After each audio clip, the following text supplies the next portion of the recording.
I love the fact that in pole position, in positions 1 and 2 of his favourite films of all time, it's The Elephant Man and Kes. Yeah. That's brilliant. Yeah. Go on. All right. Am I leaving the mics open a bit when this is going out? Yeah, or what? let's have a listen. Yeah? All right. So don't talk then, right? Just put that hot dog down, Rick. And this is the bit in Kes where it's the teacher and he gets up and he has to Glover. talk. What's his name? Is it Brian Glover? No, it's the other teacher. The other one. Anyway. Right. Go on. All right, so here we go. Things that had actually happened. I've got another one. What about you, Casper? Casper! All right. All right? All right. You haven't been listening to a word I've said, have you? Yeah, I heard some of it. Yeah, you Some of it? just... Stand up. Always somebody, isn't there, eh? Right, now you're going to tell us a story about yourself. What sort of story? I want you to think of an incident that's happened to you sometime in the past that is true and that you think will interest the rest of the class. All right? All right. What about... I work on a radio show at the weekend. Well, are you going to tell us about it? I'll just do... It's 2 hours, and it's with Ricky Gervais and Stephen Merchant, and just sort of play music and, tell stories and stuff. What kind of stories? Well, whatever. Like last week it was science. We were talking about this lad who was growing a knob on his arm, so it's weird. It's tricky, sir, because like with Ricky, he gets bored quick and he won't listen to the stories and he'll start squeezing my head.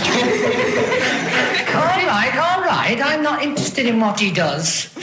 That isn't normal, is it, sir? That, I mean, it sure is a bit gay. Is he? Just messes about, though. Do you know what I mean? I try and come up with good stuff, like monkey news and quizzes and stuff. But then he'll just, Ricky will just mess about. I mean, on Saturday he did it again. He squoze my head. How do you spell that? Squoze. S-Q. Are you going to show us on the wall? It's a new word to me. Squoze is S-Q-U-O-Z-E. Now tell us what it is. It's when he gets me head and he puts one hand on the back of it, right? And he puts the other hand on the front of it and he just sort of swivels it. Swivel, right down the bottom. Oh, swivel's not it's spelled S-W-I-D. How many times a day? How many times a day does he swells it? It depends what time he gets in. If he gets in about 12:30, he could get a good 3 in. But I think, I don't really want to talk about. You've done enough, don't you? Well done, Billy. Big hand of applause. That is the effort. Yeah. Wow. That's the best thing you've ever done, Carl. Tell you a job I don't like. What? I wouldn't want to be doing. The woman, there's a little woman who sits in the little snack stall on Finchley Road station. Yeah. And I don't know how to describe it, really. She is surrounded by snacks. She can't move for snacks. It's Does it look like American Beauty, but with different... Not dissimilar to that. Yeah. It's a little hut on the station. Yeah. And it's like, if you go to the seaside, you can put your head through one of those cardboard cutouts and it looks like you're a big fat person or whatever, and you can have your photo taken. It's like an equivalent of that, but it's just snacks everywhere. She's got bananas up to her chin. She's got chocolate coming down to her eyes, crisps either side of her. She can't move. She can't do 360 degrees. She's packed in there. I don't know how she gets in there. I think they put her in there first, and pour in the bananas. Yeah. And then they go pour in the nuts. She has 2 hours of makeup before they open. Exactly, yeah. Dressing her in there. Because I'll ask for something from the fridge, and she cannot turn her head to see. She has to go by feel alone, just to feel the fridge and get stuff out and pass it. And often I'll say, that's not what I wanted, but she can't. You've got to let her off. It's extraordinary. Dear. But there's no music playing. Does she have to sell her way out of it? Exactly. If it's a slow day, she's stuck there till the next day. Yeah, it's like a world-breaking attempt.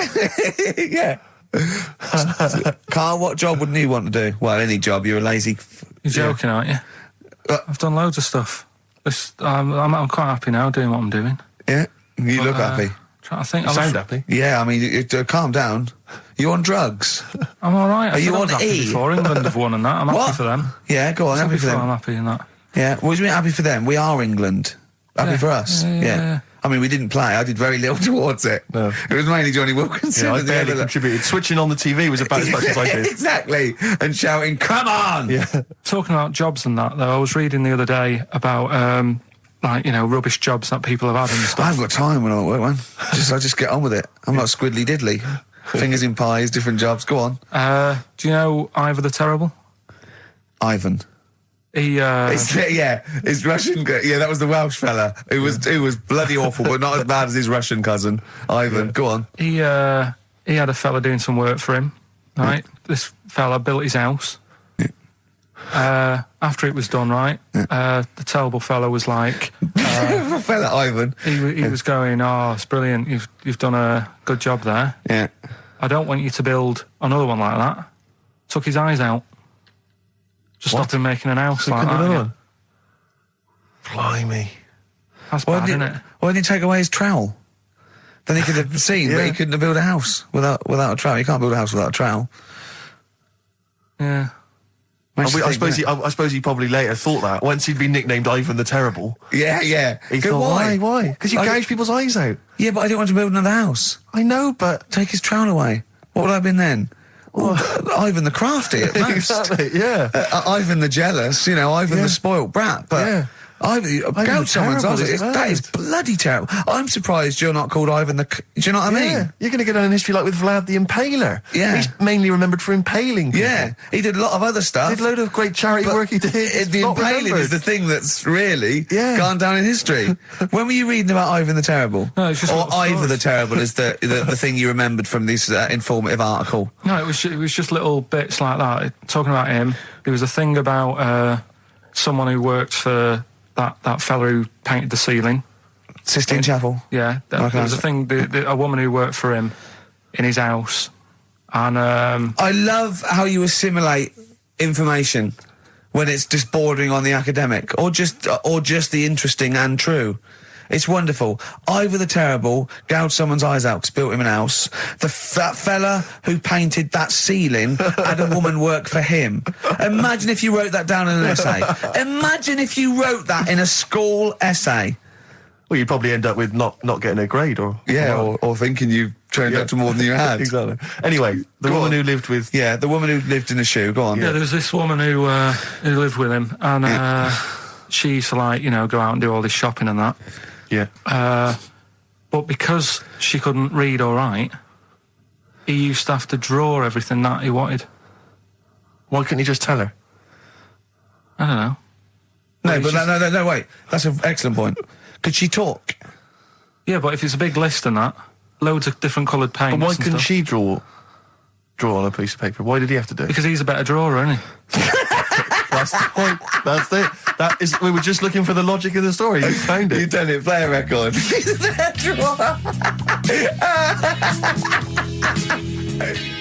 What's the best job you've ever had still, Carl? Talk like basis. It is still Paper round. Is it still the paper round? Yeah. That's ridiculous. No, it was good though. If you look at it, what I liked about it, you're your own boss. No, you're not. You're not your own boss. No, The guy who runs news the news agent is your boss. All right. But then once you get out and you've got your papers and that, you sort of, you're on your Do own. what you want can as long think as you about deliver the stuff. papers exactly to the places he said you are in the time he said. Yeah. It's and I did. freedom, isn't it? Any jobs you wouldn't do? Go I just thought of one that you wouldn't do on. with your sort of mild homophobia. Well, I'm not. Proctologist. What's that? Basically sticking your finger at other people's arses. Right, well, I wouldn't do that, no. Why have you got to do that? What do you mean, why have you got to do Why that? does anyone need that doing? Because they got to look if they've got an arseache or something. Which trainee doctor makes that their speciality? Do you know what I mean? That must be, right, we got a place for proctologists, and it's you, Meadows. You Yeah. came last. Oh, seriously, what? I'm not the arse doctor, am I? Yeah, you came last. Oh, I'm a bum GP. I can't yeah, believe it. yeah. You got to, I can't believe this. Yeah. Couple of emails. Monkey Matt's emailed us.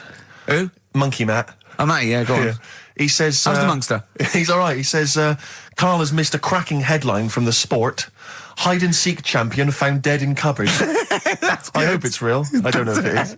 I doubt it. Just looking through some of the news stories that Carl did make it into Carl's news roundup. Yeah. This one you might be interested in. Headline, woman says partner ran off to become vampire. Yeah. And it says, a young mother says her partner has dumped her to become a vampire. Rebecca Roberts from Somerset says Matthew Barrett fell for a blood-worshipping woman in a US cult. The 23-year-old mother says he began shaving all his body hair, dressed in black, and used Rebecca's lipstick to redden his eyes. Rebecca caught him performing weird blood rituals in front of his computer at night, cutting himself to prove commitment. She said, I thought it was just a hobby. Everyone's got a right to one. I was pleased he'd found an interest. Brilliant. This is apparently from The Sun. Apparently he's left. He's gone to America. He's living in this Ohio-based cult. But it's the last bit where she's been asked whether or not, if he came back, would she take him back? Sure. And this is where I wonder if the journalist, you know how journalists are supposed to just report the news, be objective. Yeah. I wonder if maybe the journalist here has maybe had some interference. Made the quote better for them than go on. Because it says, I never thought this would take over his life. Now, if he came back, I'd say fangs, but no fangs. Oh dear! I can't believe. Imagine you're the woman, Rick. Okay. And I've come round. You're the journalist. I'm the journalist, and I've come in and I've said, okay, I read about this. All I have to do is not say that thing. You've come. I understand you're obviously quite upset. Your husband's gone gutted. off. If he came back, would you take him back? Definitely not. Right. What would you say to him then if he came back? Just get lost. Right, but I'm really pissed off with you. Would you perhaps say something a bit more pithy? Not in this situation, no. You're upset? He cuts himself, he drinks blood, he's left me. Sod off. I'm not interested, mate. Because I tell you what. Go on. I mean, I like what you said there, but I wonder if we could condense that a bit more. If he came back, would you say... Go away. Would you ever say something like, thanks, but no thanks? No, because it makes it flippant, because I'm really angry. I know you're annoyed. And I'm upset, so I wouldn't say... I certainly wouldn't say thanks. I might say no thanks. But what if you sort of said it like aggressively, like you were giving him the finger, thanks, but no thanks? Like you didn't really mean sort it. of sarcastically? Sarcastically, would you possibly say I might say thanks, but no thanks, and that'll be it. And that's and I'd leave it there. I'd never change that. Sure. I'd never change those words. Can I ask you a question? Go on. Do you like puns?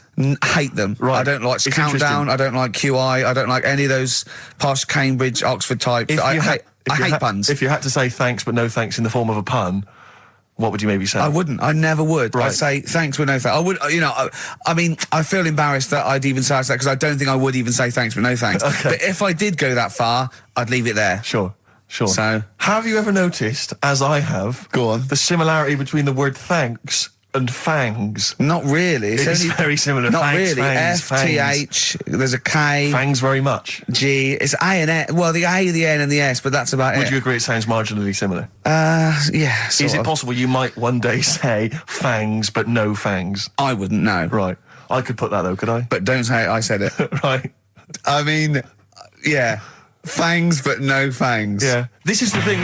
Just, if you ever read an article in The Sun, The Mirror, anything, do not believe it. Really seriously question and query it, because... If it ends with fangs, no fangs. If it ends with a pun, almost certainly they never said it. Yeah. Just like, for example, that's why your balls are on the outside. Because the cells have to be a certain temperature to survive. I don't know if it's the sperm or Sertoli cells, but they have to be a couple of degrees below body temperature. Otherwise, they'd be in a nice cage and we wouldn't get kicked in the nads. What do you mean?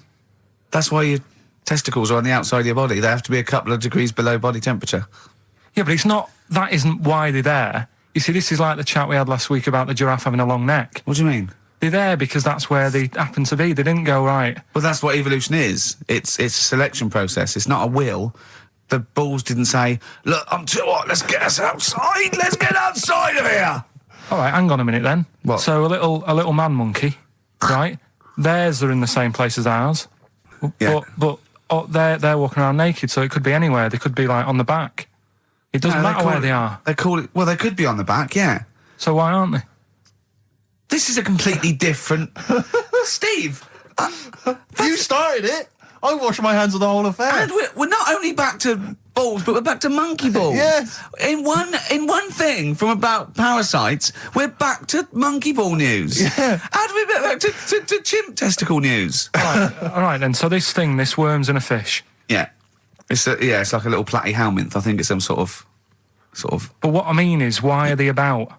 What do you mean? They Why? evolved. But why haven't they died out? Because they're very successful.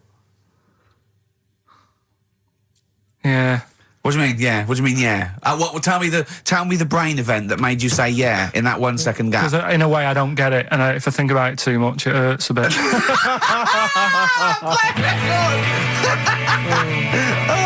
They've just been around for years, Carl. Yeah. Like Cliff Richard or something like that. Go on. Talking about this the other day. What was it now? Listen, the fella. No, listen. Do you want, all right, no, come on. All right, he's got it now. Go on. This fella goes to the doctors, right? Oh, right, okay. Right, if this isn't any way apocryphal, stupid, illogical, impossible, right, you are never, ever speaking again on radio. So make sure this is at least possible. I'll tell you what, I'll even give you improbable but possible. So if anything that breaks the laws of the universe or logic, okay, that's all you have to avoid. On you go. Right, so this fella, right, he goes to the doctors because he's got earache. Right, okay, if a chimp's living in his brain... Go on. So he's got earache, he's sat in the waiting room and his ears all bunged up and it's hurting a lot and what have you. So the doctor comes out and he goes, right? And because his ear's all bunged up, he doesn't hear it that well, right? So he thinks it must have been me, right? So he wanders in. Keep going. Anyway, I'm going to hate this. I can just feel it in my bones. Steve, I'm going to let you take over. Okay, let's hear it. So the doctor says, sit yourself down there, right? So he sits himself down. He goes, right, take your pants off, right? So he's thinking that's a bit odd. Anyway, he heard that though. He apparently he took his tackle off. The doctor did some operation. What, there in the waiting room? No, in his office. In his office, yeah. What? Wait. So he removed what? His genitals? Yeah. In his office. Why, Carl? Why, Carl? Because he hadn't called him in. Oh, he'd called in the bloke who wanted his testicles taken off, and he didn't hear it. What? So the doctor went out and said, Mr. Jones, who's here to whip off your cock and balls, just here and now, right? Bloke comes in, didn't it? It must have been me. So the bloke who wanted his balls taken off didn't say, I think he said me. So he didn't interrupt then. So the bloke goes in, he starts taking his testicles off, and he doesn't say, I'm here for me ears. What are you doing? I'm Ricky Gervais, with me Steve Merchant. Over there, Karl Pilkington. The man who believes anything. I think it might be a condition due to his little round head. Mm-hmm. It's sort of like, it might be a new condition that we can call cranial spherity, and because it presses on his lobes, and the only sort of upshot of that is he's normal in every way, but he believes everything he reads or sees on Anna Nova. All right. Talking of which, Rick, I don't really follow the news. No. It's mainly boring, innit? Wars and stuff. Yeah. But I don't know. Well. Yeah, well, it is a war. It's all this nonsense before and after. When it's a war, it's it's in the middle of the war. You can watch it on telly. True. You get results. True. You know what I mean? Like, do you know what I mean? Yeah. Like a test match or something. But it's all this rubbish before and after. It drags on. This recent war seemed, I thought, just generally, it was better presented than the previous one. Because I remember the first Gulf War, it was often during the night, and I couldn't stay up. Yeah, because I think the American had rights to it, like the Tyson fight. So we had to get it at 2 in the morning, exactly. Which is annoying. They had their prime time in that. Yeah, and a lot of it was in black and white, as when the bombs went in. When the bombs going so this time there seemed to be a lot more colourful stuff. Yeah, it's much better coverage. I think there should win awards. Yeah, well, I'd like for to see it. awards. So like Channel 4 won for cricket. Yeah, I mean, a few times as well, I was quite pleased to see they actually had footage of the bombs exploding. Yeah. No, good. Well done. Generally, good on you. Well done. Good on you. Yeah, it costs a lot though, doesn't it? It isn't a costly War's thing. a lot more when you got something like a Jimmy Carr game show, which probably costs about $100,000. Yeah, like half an hour war costs millions. It's almost as expensive as like Terminator 3 or something. Yeah. But I mean, But then you got to have variety. Exactly. Sorry, Steve, you were talking, mate. Well, no, I just wanted to make sure you're aware that the World Elephant Polo Championships have taken place. I did get it. I think they mentioned it on. Yeah, we won, didn't we? England won. Yeah. Well, my question is, where have they been practicing? I don't know. Do you remember ever at school anyone ever saying to you, "Are you interested in playing polo with elephants?" Do you reckon it was 5 blokes in pith helmets kept sneaking into a whipsnade? Possibly. What are you doing, lads? We're practicing. Get down. Yeah. Get off them elephants. Yeah. I didn't even know we had a team. I can't believe it. No, but it's like Johnny Wilkinson and the rugby lads. They're going to get MBEs, all sorts. The elephant polo boys, nothing. They get nothing. I haven't seen the But, sun you know, talking like to them. be fair, it's not like horse polo where I don't think there's a stick long enough. I think the elephants kick it, don't they? I think you might be right. I think they're not allowed to use their tusks. They'd burst it, won't they? I think that's... They go, oh, Start again. Raheem! Yeah. What do you mean the elephants kick it? All right, I've opened a can of worms here. Normal polo on a horse, they have like... stick and that. Yeah, they whack them, right? But I think it's obviously they're too high up. I think I might be wrong, but I'm pretty sure they just train the elephant to kick it. So it's like- why are people talking about? Why not just let them have a kick about without? Imagine that! And why does horse racing have to have a jockey? Well, they just let the horses go, okay, lads, on your no cheating, on your marks, get set, go. Get back here, get back here. Brilliant. Where are you going, Lanzarote? Yeah. Where's that? Don't know. Suzanne sorted it out. I said, Lanzarote. I said, is that Africa or is it Spain or Portugal? Just thought you don't know. I went, what do you mean don't know? I goes, well, what's the currency? I went, don't know. I said, Suzanne booked this one, did she? Yeah. I thought, where is it?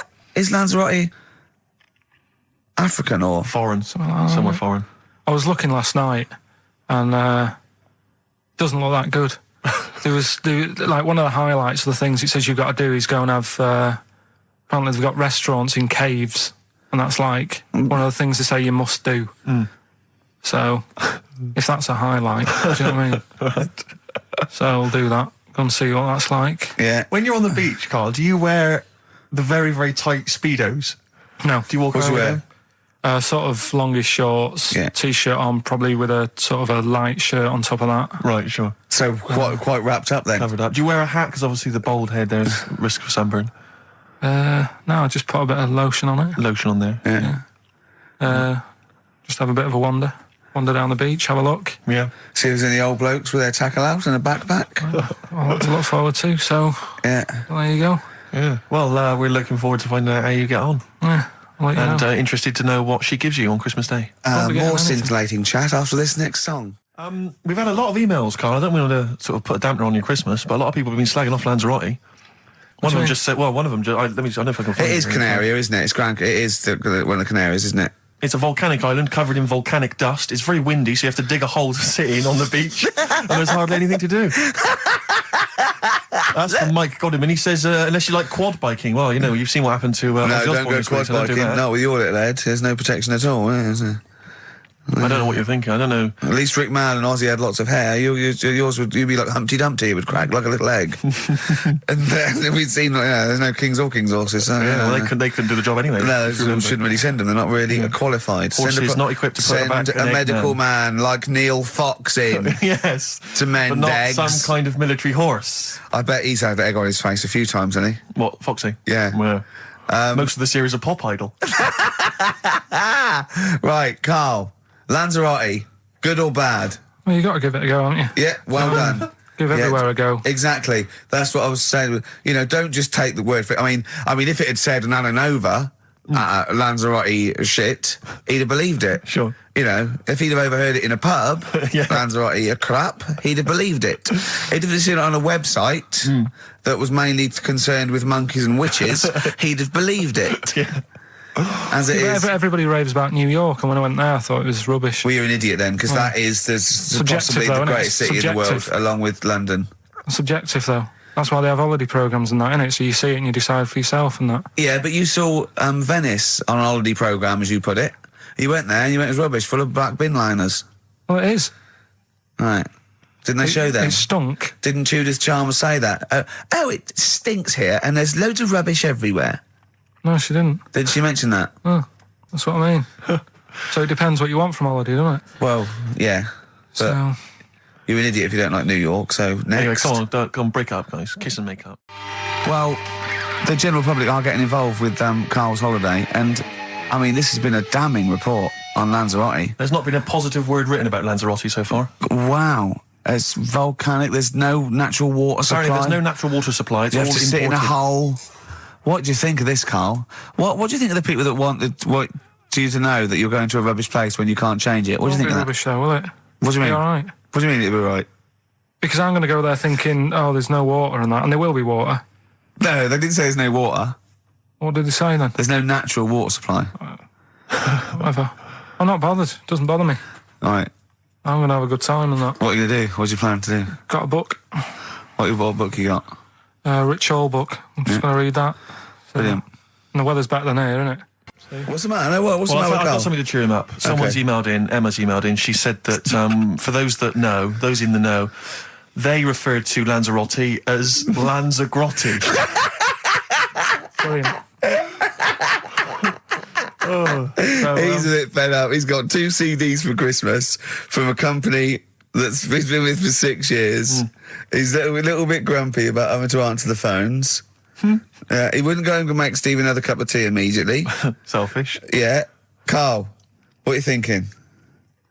Nothing. Go on, what were you doing? Come on, Carl, you're getting paid for this. Project. Out. We'll take one of those CDs away. All right. Right, okay. Are you in a film this week, Carl? We're doing that now? Yeah, go on. Get it over with. Hang on a minute then. Get it over with. Let's get this show over with. We can go home. You can go off to Lanzarote and sit on some ash. Some charcoal. He's not happy about that. That's annoyed him. The listeners have all ganged up on him. Yeah. XFM giving him 2 CDs. We've had more calls for his resignation this week than ever before. What do you think of that, Carl? What do you mean? There's another reason.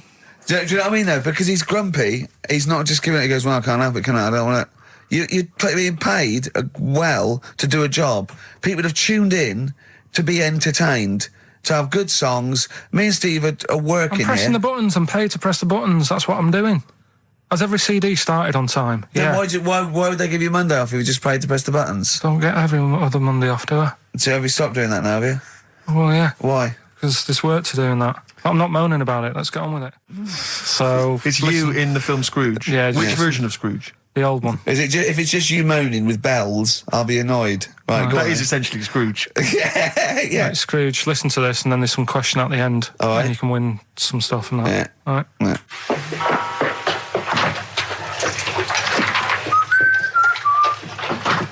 You're late.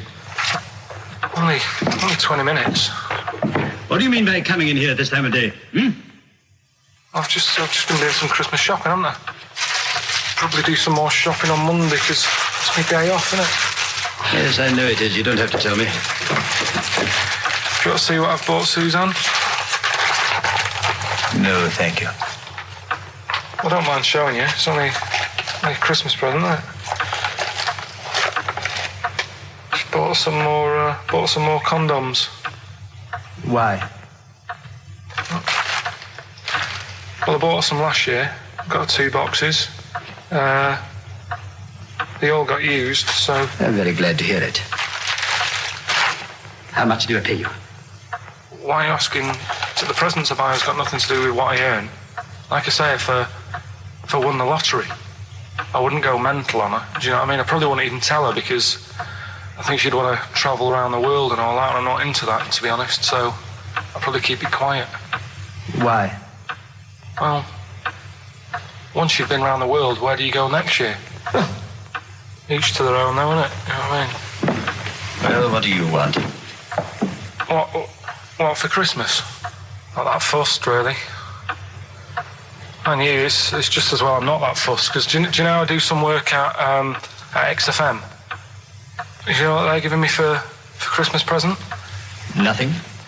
No, might as well have been nothing. 2 CDs. That's it. I was well fed up. I'm sure you will. They give you a list of about 30 albums and you get to pick 2 off the list. So I've gone for Kings of Leon album and Best of Bob Marley. Mr. Marley has been dead these 7 years. In fact, he died 7 years ago this very day. Did they? Do you know what sort of donuts Bob Marley likes? It's not my business. No, it's not a proper question. It's an old Peter Kay joke. He likes the ones with jam in. Do you get it? Garlic bread. It's good, isn't it? Excellent. Oh! Carl, well done. Carl in Scrooge there. the only man more mean and depressed generally than Ebenezer Scrooge. Oh dear. 3 holidays Carl's had this year. Last year. Yeah. I'd love to have 3 holidays. You've got to start putting the work in I there. had 2 holidays though. No, you had 3 holidays. You went away with Suzanne and her parents. Yeah, well that doesn't count. It does count. If you book 2 weeks off the firm and you go away and you go, how was your holiday? Go, well, it didn't really count. It wasn't a really good holiday. Can I have them days back, please? My New Year's resolution is to be nicer to you, but Well talk done, sense. you've already broken that. No, but talk sense. Talk sense. You've had 3 holidays this year, and I'm just saying, you're in your 30s now, and 30s is when you should be really putting the work in. That's true enough. To reap the benefits in your 40s, 50s, 60s, 70s, 80s, 90s, and 100. Carl, what's your New Year resolution? What about think before you speak? It's worth. I mean, See, I'm consider it. allowed to laugh. I'm allowed to laugh at things other people say, Carl. That one, that is a good suggestion. How was your holiday, Carl? It was all right.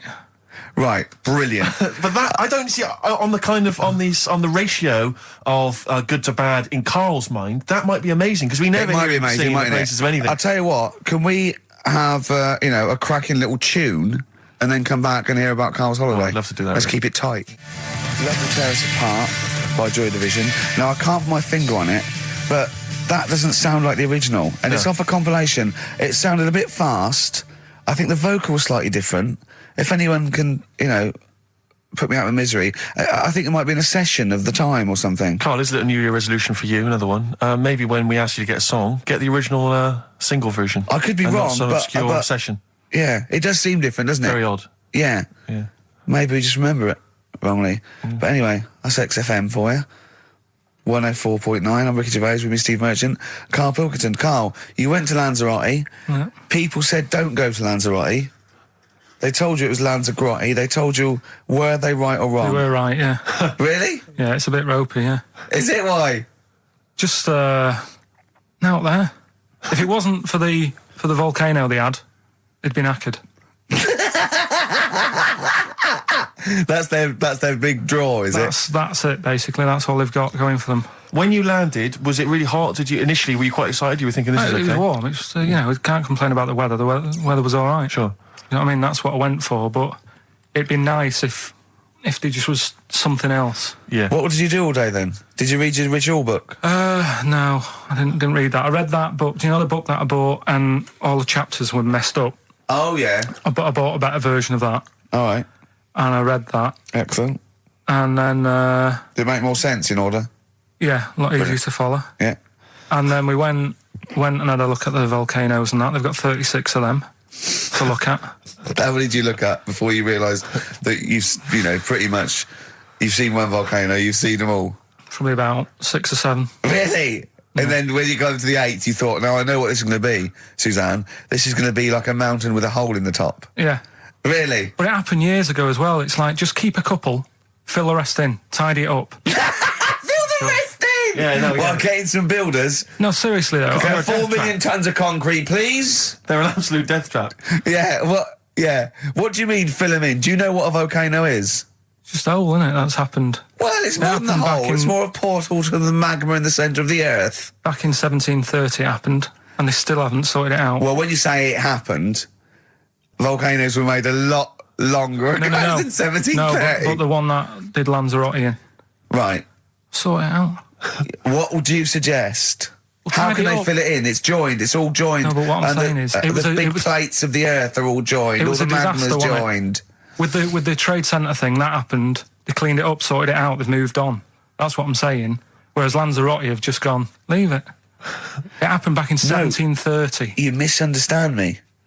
How, in the name of God, can you fill in a volcano? You ignorant twit. No, but it's not just the holes. They've actually left the lava everywhere. That's what I mean. It's not just the big holes. There's lava everywhere. But it's molten rock. They can't just pick it up like they're like a carpet. Put it in the holes. The holes are there ready. Just push it all in. That's what I'm saying. what exactly is there then? Is it just a kind of moon-like kind of surround with just kind of dust and rock? That's exactly what you see. I was there when the Mars thing went wrong. Yeah. I would have just sent a camera crew there, filmed a bit of that, right, and say, here we are, this is it. Ignore the little coffee shop in the background, right? This is Mars, because that's where it's like just loads of dust, holes everywhere. Tidy it up. Little round-headed aliens complaining, whinging, just like Mars. Yeah.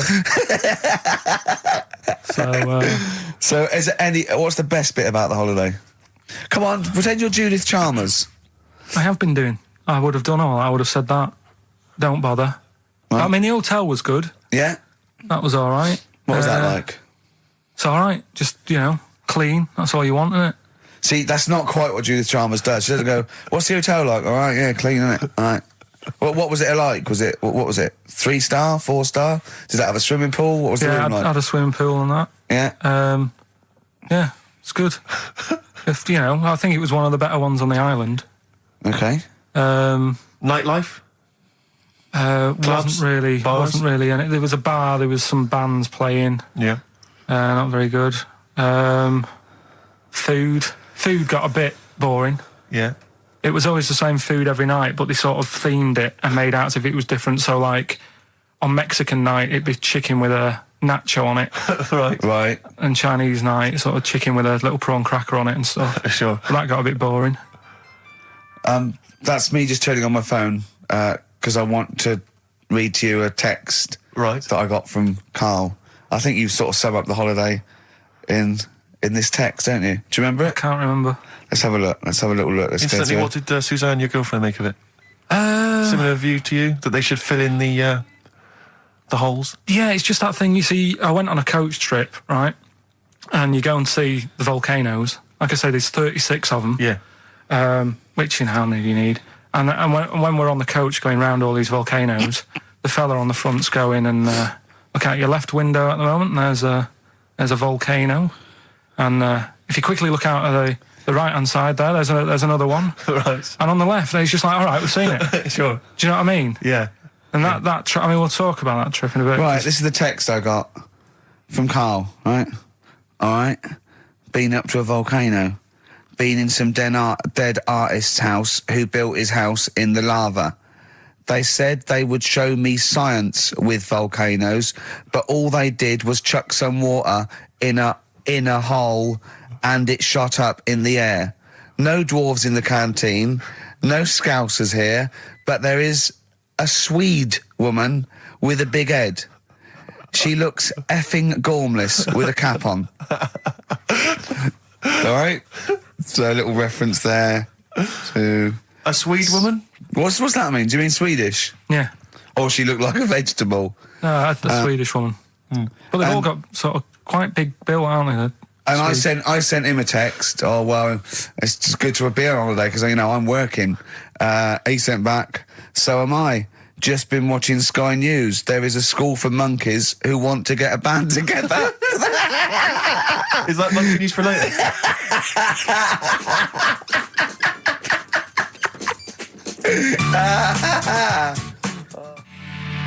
Oh My Corazon by Tim Burgess. I can't get enough of that. I love that chorus. On XFM 104.9. Ricky Gervais, Steve Merchant and little Karl Pilkington. But it was a nice holiday. Yeah, it's all right. It's just, I went there to relax and that. Exactly. Did a little bit of that. Trying to think of some new, features and stuff. Sure, always working. 3 holidays a year, Jesus. Oh, well, not really 3. Oh, 2. It's all holidays, really. one big sort of like work thing to me and Steve. 2 holidays, isn't it? Work hard, you need the holidays. So, yeah, the things that annoyed me was like, you get bored, sat around the pool after a couple of days. I'd read my book. Yeah. There wasn't much going on the... Not even any crabs to throw sand at, was there? No crabs or anything. They wouldn't bother with Lanzarote, right? So, decided to go on a little trip. That's when I saw the volcanoes and that, 36 of them. So, we go on the trip, and the thing that annoys me, it does happen every holiday that you go on. If you go on a sort of a package thing, they have these trips, right? And you pay about 40-odd quid, and they give you some wine, so it make it feel like you're getting your money's worth. But how many of these trips have you been on then? Loads. Probably about 12. Phew, more holidays than I've had. Go on. So go on. anyway, so you're on the coach, right? And they take you for the volcanoes. They took us in the middle of nowhere. Yeah. Right. There's nothing else round there. Sure. It's like I say, it's like Mars, but with holes in the ground. Yeah. Right. And they sort of drop you off, and they go, right, everybody, see you back here in an hour. There's loads of volcanoes for you to look at, and a coffee shop over there. And you know for a fact, right, you don't need an hour there. You could just say, well, just keep the engine running because I'll have a look in this hole, we'll get back on, give us 5 minutes. Don't need an hour. Absolutely. But you know that they've got something going. It's a with backhander, definitely. What, with the coffee shop? Definitely, yeah. They go there and they get everyone to have an ice cream and a coffee, and they sit down, have a fag, talking to the bloke. Yeah, and it's like cousin. Yeah. How much was the coffee? Was it probably about €3 euros, so I think it was $3.50. Sure. Yeah. Which is, I don't know, what, that's about £2.50 quid. Yeah, they've stitched you up. Carl, you're a second-time buyer, aren't you? But Yeah. Bought one in Manchester. Lost £7,000 on that one. well, don't buy in Manchester. No, it's a good flat. It's just it wasn't. I didn't buy it to sort of make money. I thought I was going to be living there like all my life, and then a job came up here, and it was like, oh. You bought your first flat in Manchester. You assumed you would be living there for the rest of your life. Well, I wasn't in a rush. Play record. You're an idiot. Hang on a minute. So have you got a property portfolio? Have you got the 2 houses now? No, I've got rid of that one. Oh, you sold that one? Got this at a flat. £7,000 loss. Got this flat. I'll tell you something that is interesting. Hold on, though. What? £7,000 lost. Yeah. It's a flat in Manchester, but it could only cost about £8,000 anyway. Right, Steve, something they do now, right, they've got to do by law when you're buying, right? I was looking at one in London, right? It's haunted. They've got to tell you now. Right, don't talk shit. I'm telling you Play now. a record. I'm telling you now. Yeah. There's no such thing as ghosts. That is ridiculous if that appears on a legal document. Right, if there's anyone who sells flats and does that for a living, yeah, right, email in, because I'm telling you now, that is a fact. She sort of dropped it in. I said, oh, nice feel here. And she said, yeah, well, that'll be the ghost. Just dropped it in, that's all they've got to do. And then I was like, what? And they went, oh, yeah. That's all I've got to do, is it? So that's the legal thing. Did you drop it in? So in court you go, did you drop it in? Yeah, I dropped it in. Play a record, you're an idiot. Now, Carl, you promised me that you were going to reintroduce Educating Ricky. Yeah, we can do that. Have you got it? Have you got something that will that's something that I won't know that's correct and that will interest me? Yeah, there's loads of stuff. Is it anything to do with monkeys? No, we've got monkey news. We've got monkey news coming out. Of course we have. Yeah, monkey news. People are now over to XFM for monkey news with Karl Pilkington. No, we won't do that yet. We're not doing that yet. Educating Ricky is. Yeah. Well, let's do it. We did it ages ago. Educating Ricky. Oh, that's interesting, and it's correct. Hang on a minute, though. What I do is I tease you, don't I, with headlines. Oh, go on then. And then you have to sort of go, that one sounds good. Go on then. What are the headlines? I want to know more about that. Educate me. Yeah. Right? Okay. You've got, Jeez. That Nelly died. That Nelly died. Oh, right, interesting. Okay. Right. Could be about an elephant. Yeah. Go on. You've got that. You've got, I got well. Take well as read. So they all start with well. Okay. Knob body has been that lucky before. Brilliant. All right. Okay. You've got get a lobe of this court case. Right. Okay. Not bad. I'm going for Interesting. knob body has been that lucky before. Right. It's a story about this kid who was born. Right. Was he? Yeah, he was popped out and the dad and the mum saw the baby and it was like, oh, that's a good looking little kid. Sure. And they were proud and that. And then they're surprised that it's a good-looking little kid. It's theirs. Yeah. Like it could have been a frog, and they'd have gone, "Oh, he's got your eyes." And then the doctor goes, "Yeah, it is, but look at that." What? He said, "It's a boy and hasn't got a knob." I love the doctor saying that. I love this GP. Right. Oh, this midwife saying that. Oh, I love little boy. Yeah, but no knob, baby. Mr. and Mrs. I mean, think. Right. No, but I'm speeding it up a bit. All right, come on. So the baby's Right, born. so the baby's like that, and the doctor says that, and and the woman's like, oh, it's our first as well, and stuff, right? She's really gutted. What's the second going to be like? So, no head. So Just a knob. the doctor says, you know, We call it Carl. All right, go on. Right, go on. so the doctor says, well, I'll leave it with you for a bit, get used to the idea, right? As opposed to throwing it away. So he wanders off. Yeah. He comes back with a smile on his face, right? Found the knob. So the mum and dad are like, what are you smiling about? He said, you're not going to believe this. Baby's just been born. It's got 2. Right? You can have one of them. And they did a little operation. Where did you get this information from? That's in a book. What book? Is it the a same as joke the book that you carry round with you? No. With the woman with 3 legs, the juggler with 9 arms, and the bloke who found shagging a chicken under a rock? Is it in that book? Weird though, isn't it? Well, it's not true. It is true. What, in the same hospital, there was a baby born without a knob. Luckily, Carl. It happened. You swear to God you're not making The it up. doctor making came up, back honest to God. smiling because you won't believe it. There's a baby there with an excess of a knob. It happened, honestly. I'm not, all these things are not made up, the educating stuff. That's why I do it, isn't it? Teaching you stuff, always teaching you stuff. Fair enough.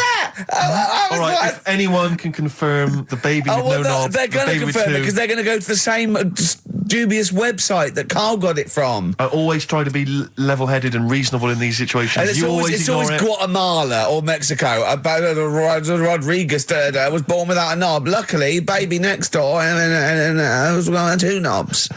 What a load of shite. Play a record. I should just confirm that we've had a number of emails that say the baby born without a knob and then having one transplanted from a baby that luckily enough had 2 knobs is apparently true. Right, Yeah, no, listen. So- I don't question that you could be born with a deformity and get someone's, fingers, knobs. What I'm saying is, it didn't happen with the doctor goes, I'll leave with it. I don't believe it. That baby's got 2 knobs. Exactly.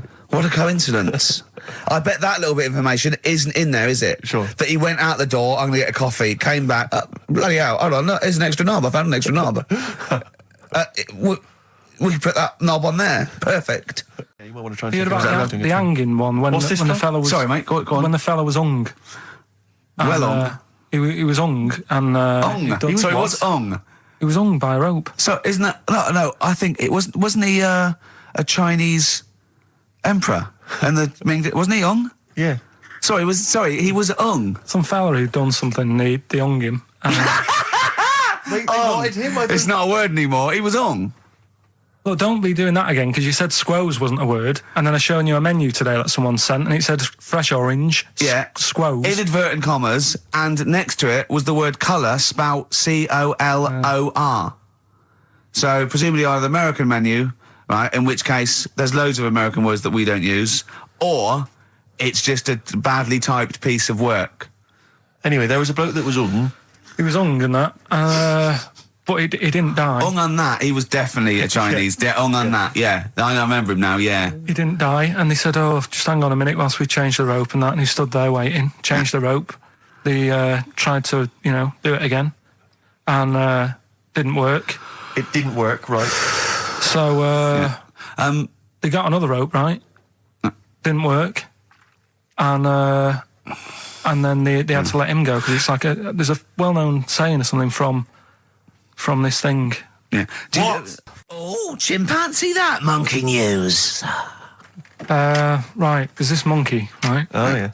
I think his name was number 6 or number 7 or something, right? In this lab, right? Yeah. And anyway, it's in there with the rabbits and little mice and stuff like that. And the rabbit smoking. The nurse, right? Not the nurse, the woman who works in the lab. What would you call her? Is it a nurse?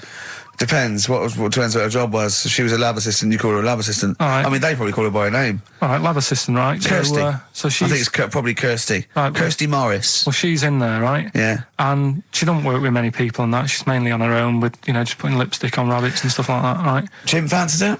So, Chim fancies it. He's putting on lipstick, chim fancies it, because she's got hairy legs. He gets pally, right, with this woman. Yeah. Because, he gets to a point when she sees him every day, That's the way he sort of tries to string out like it's a narrative love story. Did the chimp put its hand out and grabbed her, and then you thinking that he made a move on her? So right, come on, he's allowed out. He's allowed out. It's not a story, is it? He's allowed out the cage and what have you every day. So he's wandering about, and as time goes on, he's watching what she's doing more and more. Right. So he notices like the code on the door. Right. Because whatever 247 or whatever. Yeah. He goes, right, I've clocked that. I've got that. I'll remember that. Right. And then he goes, right, there's a lot of lipstick and that knocking about, a lot of makeup. Right, okay. No, there's no way. Finish. No, because Steve, you know what's going to happen. I know what's going to happen. So he's there. It's ridiculous. And he's going, well, if it's there, you know what I mean? So while she's messing about with the rabbit, he gets there, he's in front of the mirror, putting a little bit of lippy on. Right? You are! No! I know! It's gone too far! No, it's gone too far, Steve. Right, your mic's off, Rick. He's finishing the story. So, turn mine off as well. It's gone too far. Turn him off. Just let him finish. Right, so the thing is, right, it's this monkey wandering about. It's got lipstick, it's got mascara on, it's looking pretty good. I didn't mention the mascara! It's looking all right, right? So it knows the code on the door, 247, right? So when she's sort of messing about with the rabbit, right, he goes, right, here's my chance. He's looking good, 247, out the door, through the reception man's there. He's like, all right, Kirsty, right? Don't talk shit! I Feel Free from Cream, that's pretty much the last track, isn't it, guys? I imagine on XFM 104.9. Well, I mean, yeah, I've got nothing to say after that ridiculous story. I mean, that's worse than the bank robbery to me. Yeah. That he clocks out. And the bloke on the desk. All right, Kirsty. Oh, you're 2 foot shorter and hairy. She wasn't a looker anyway. So. She wasn't a looker anyway. Brilliant. Exactly. Carl you had to go to one of those well clinics, didn't you? No, I haven't gone. Why? Because I'm not happy with it. What? I'm not happy with the whole. Well, it's just. Do people know what them places are? We'll give you Have you heard of them? Yeah, I've had one. Yeah, they check everything. Which, you know, Suzanne, my girlfriend, was like, you know, you're 30 odd now. When was the last time you went to the doctors? And I haven't been for ages because I don't. No, I never go. Doctors. I never go unless I think I'm honestly going to die there on an agony. Think they can always find something. Jane made me go to one of those things. Yeah, those boot things where they do that. It's couple £100 and they give you a complete head to toe, don't they? But head to bottom is what it is. They do the old finger up the arse thing. Now, what is that testing for? Well, I like that he said it quietly, because he's on the radio. You can't say arse. Yeah. I say it quietly. Say it quietly. Yeah. Arse. Yeah, arse. That's what our mistake was, because we got a complaint upheld, didn't we, for saying... And I'm talking about a male chicken here, which is a cock, as you know. Yeah, and we said that word, right? So if we'd have gone, cock, we'd have probably gotten away with it. You can get away with murder. If you just, If you just whisper it very So go on then, I'm not going because I'm not having that done. I don't understand what they're going to find up there. That's your head. No, but why can't we just? I mean, it's the heart that I worry about the most. Do you mean that in a kind of romantic sense? No, I mean like, you know, if they'd have to have a long finger, wouldn't they, to check that out? They go, "Is something wrong with your left ventricle?" Yeah. Now, this thing about the doctors, they hold your testicles and they make you cough. Yeah, they don't hold the testicles anymore. They just put it sort of like by the side of them. And what's that testing for? I don't know. I think it's something to do with if you got something wrong with your diaphragm or something like that. You can't do it when they press there. I don't know. It shows them something. So it's not doctors having a quick feel. Right, so you can. Well, that's good, because do you remember when Carl said he's going to die of cancer? And I said, why? He said, I don't check my balls. I said, why? He said, I don't like the feel. So they feel it for you. They feel them for you, and you can just relax, shut your eyes, and think of England. But don't mess with them. What do you mean? You can do more damage messing about with them. Just leave them. And there's 2 anyway. You can afford to lose 1. Yeah, I don't think that's the point. I think the point is it sort of spreads, doesn't it? You know, you've got to check the... I mean, I'm not saying, you know, if don't do it, because they spend a lot of money saying to people, you know, have a quick feel if you've got the time, what have you. But I don't worry about it. Leave it alone. Why, out of interest, why do doctors stick fingers up your arse? Check the prostate. Check the prostate? Yeah, because if it's swollen, it could, lead to all sorts of problems. Again, they're not having a laugh, Carl. They're not going, hang on, look at this bald little mank fella. But there's no nice way. I'll feel his balls, stick a finger up his arse and send him home. 300 quid, please, on you go. What about me art? It's fine. And they're all laughing. Roger, Jeff, stand behind that two-way mirror. yeah. What's this? I'm not going anyway. So. Really? You're not going because you don't want... No, I'm not happy with that. It doesn't even matter. It's not the fact he's a stranger. If it was someone who I knew, it'd be just as bad. That'd be worse! Imagine that! At a dinner party. Oh, God. Oh, look, hello, Roger and Selena. Do you mind... Roger, do you mind... Would you allow any of the celebrity doctors to do it, though? Dr. Dre, Dr. Fox, any of those... Doctor Who? I just don't understand in this day and age... Would you allow Christopher Eccleston to stick his big northern finger up your... Do you want a song on anyway? Embrace.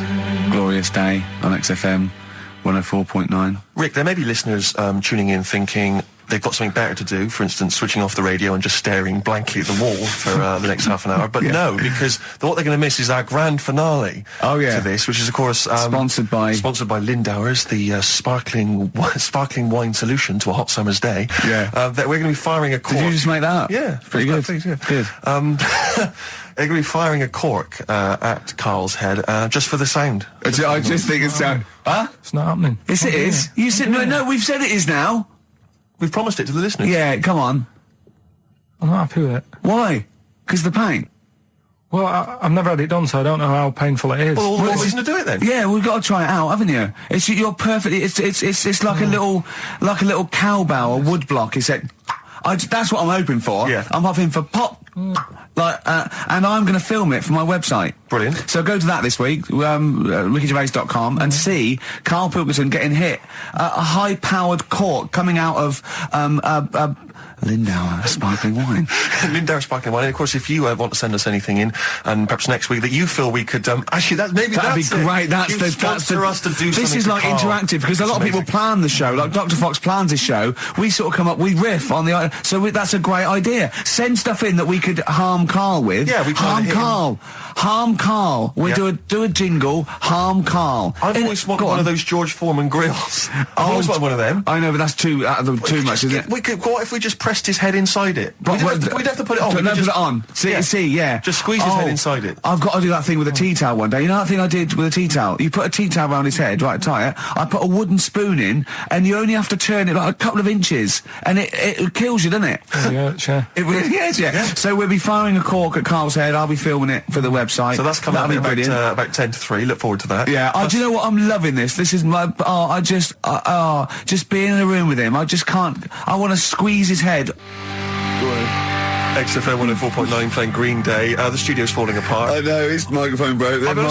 I don't know why Lindauer's, the sparkling wine, want to be associated with this shambles of a show. It is falling apart. This is awful, this studio. It's got to be fixed. Right now, Karl, come on here. It's the time where I'm going to let a cork off. Do you want to film this, Steve? For the website? That'll be available on the website next week, rickygervais.com. So see Karl getting hit. One bloke suggested we leave the metal cap on because it's get a better pitch, but we take the... He's straight. It's dead out. Let's get the camera ready. Get the camera ready. Ready? So if you just joined us, we are using some Lindauer's sparkling wine to basically, what can I say? We fire a cork at Karl's round head. Hang on a sec. Let me just put the headphones on. All right, film this then. Okay. It's in position. Look. Just firing up. Okay, Karl, come on there so we can see your head a little bit. We want to get the noise, the microphone there. Right, ready? Hold on. Good. So you're just doing it. Hold on. Now it's in position. What have you? Oh. Ready? Yeah. Oh God! Oh no!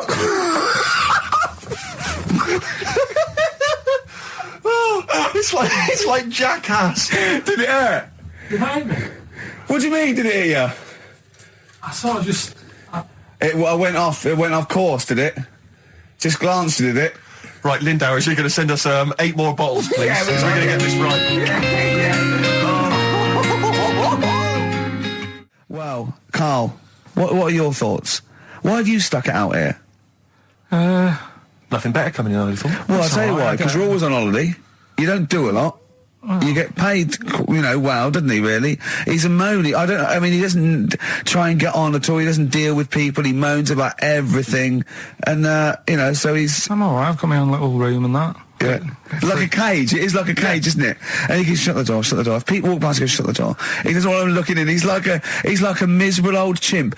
We noticed today how much he is simian, isn't he? He's very strange, actually. We maybe should try and get a picture on the website, because Karl's arms are particularly chimp-like. It's very, really very strange. Because he's got that sort of, he's got long downy hair. It's and not the like, long extended knuckles. Yeah, and his totally round face, that sort of the chin goes back, and the dome of his cranium. I think, quite seriously, I know we sort of share about 98.5% of our genetic material with bonobos and chimpanzees, but I think he's got a little bit more. Yeah. I honestly think he's a little bit of a throwback. Just his line, they just kept to this sort of really the ugliest one in the cave and the tree, and he really didn't come out of it. I'm not saying you are, I don't think you are. Yeah, you're chimp-like. No, it does annoy me. My hair annoys me on my body and that. Because I've got like hair on me little toes and that. Have you? And on the legs. Would you see your little toes? Can you pick things up with them? Never tried. Okay. Well, that's the finale of this week's show. We're going to see if he can play a record and put the fader up from a tyre while swinging in a tyre, just using his hairy toes. Yeah, I've sort of got hair all the way, but then it just runs out where it should be on the top of your head. Yeah. Is this part of the reason why you're always uncomfortable about being nude or around naked people? Is that partly the reason, do you think, because you look so grotesque? Well, when I'm on holiday, I don't really like wandering about without a top on unless like it's a quiet beach or whatever. Sure. So what would you normally wear? Need. I just have like a nice sort of light, summery, sort of linen shirt, maybe, just a few top buttons open. Yeah. But I don't like... The naked body isn't that nice anyway, is it? You know what I mean? Whatever it is, if you're a cat and you're shaved, you don't look that nice. Do you know what I mean? But with I think you'll find a cat is naked even with its fur on. Cats don't wear clothes. No, but what I mean is, a bald cat isn't that good. You know, it does me head in that I'm bald. I'm not, I wish if I could have hair, it would be nice, but that's life. Would you prefer animals to wear clothes like Mickey Mouse does? Or Goofy? You know that I don't like Stupidest and all that. We've done it. But don't you think sometimes you could sort of like maybe fancify a little bit, like if there was such a thing as an ape salon, and there isn't, Karl. There isn't, right? Would you give a orangutan a trim, maybe sort of his hair? Because some of those look like they're going bald, but they've got a comb over, don't they? They should just have a shave. Well, it's like that. That's what I did. Just take it back. And the underarms as well. Yeah, they've really got a lot of underarm hair. Even the women ones. Really? Yeah. That's disgusting. I know. I don't know. I don't even know why they breed. I don't know how they laid some of those horrible old hairy ginger orangutans. Yeah, they are particularly grim, some of those. I know, yeah. The big ones. I know. Ginger ones. Yeah. You can't be happy, can they? What is that? Where did that happen, the ginger thing? Why do people give them like hard time and that? Well, you just gave them a hard time then, so why did you do it? You were just buying in, were you, to people do sort of give... I don't understand why, but ginger people get quite a bit of stick, and I've never understood it. No, well, it's just, I don't know why. They do, though, don't they? I don't know, it might be historical, it might have been because... I'm sure they don't everywhere in the world. I'm sure it's probably... Oh, they are. They're always... I've said to you about even, like, ginger cats, they're always fat, because they're sort of sick of it, probably. Oh, play a record! Wait. What do you mean? Ginger cats, what do you mean? When you see a ginger cat... They've been eating, like, because they're upset, they've been bullied. You never see, like, a thin, happy ginger cat running about. It's always overweight and looking a bit fed up. It's just a good point, isn't it? I wouldn't say it's a good point, Karl. It's a point. So last week, the Chinese don't age well. Now, anything ginger, including cats, are sick of it. No, but I'm just saying... Are you ginger? Would you like to take issue with any of Karl's points? 83 XFM is the text. You can text us. Maybe you've seen a thin ginger cat. I'm not having a go, though. That's what I'm saying. I'm just saying it's weird how people give him a hard time. And it's if I could have hair, I'd go for ginger hair rather than being bald. Really? Something I watched the other night, that was just good. Again, you know, I learn stuff from the telly. I don't watch the news. You don't learn stuff from the telly. I'll tell you what, though. You told us there's a fat baby in the world. Forget about them. There's a spider eats chickens, and there was a fat kid. Forget them in Iceland, right? Yeah. We'll give them Rockbusters later to do, right? Iceland! But what's her name? I'll tell you what is interesting, Steve. I didn't know that much about it. Autism. Okay. Oh, good. With some more entertaining stuff on XFM 104.9. Just to cheer up people. Go on, and what? Go on. No, right. Have you heard about it, Steve? What Autism. It scares me to death when he comes up, when he touches on a serious subject. We've been talking about wheeling a dead pope round, the Chinese don't age well, and ginger people are hated. And now we're going to touch on a really, my heart's in my throat. Go on, Carl, then tell me your insights to autism. Right, well, there was this, again, Channel 4 coming up with some good stuff at the moment, right? It might have been Channel 5. But what's the name? It's the attention span I like. These people who they've got like this autism thing going on. Yeah. And they sort of take in a lot of information. They get sort of they get so into it that they know everything about that subject and what have you, right? And there was this lad who he knew everything, right, about EastEnders. Right. He sort of the cameraman was saying to him. So, why EastEnders and that? And he said, I don't know, I just like it. And he said, I remember when I first watched it was a Thursday, it was 5 to 8, Pauline Fowler walked in, she had a pink jumper on, she said, all right, love. And he remembers everything from that moment on. Yeah. Right, and everything, which is great, but then the way the programme was making out, it was almost like they were saying it's a disability. Right. When in a way, it's more like a superpower. Sure. Like Rain Man. But if you can take it's Rain Man. No, he has special autistic powers. Oh God! We must send for Rain Man. I don't know what to do. So I don't know what to do. So he would be a great contestant on Mastermind. Sort of autistic Mastermind. He'd be dynamite. What I'm saying is, don't be watching EastEnders though. Sort of, why didn't they give him an encyclopedia and say, get into that? Sure. That'll be useful. Yeah. Keep him away from EastEnders. Wasting his time there. But I don't think it is a disability. No. Yeah, there are other things, and they're not. It's also autism is a matter of degrees. From what I know, and I'm sorry to have to do this, but I feel that I have to at least be the voice of reason, as ill-educated as I am on the subject. But I think there's degrees of autism. I think some are higher performance than others. There's other issues with it. It's not they're just got good memories. They don't go around doing tricks for people because they can remember stuff. There are other issues with it. Do you know what I mean? Right, well, I mean, they seemed a bit... But you watched the programme, what did you learn? That he knows when Pauline Fowler came in? Yeah, I mean, there was other bits where they couldn't control her emotions and stuff.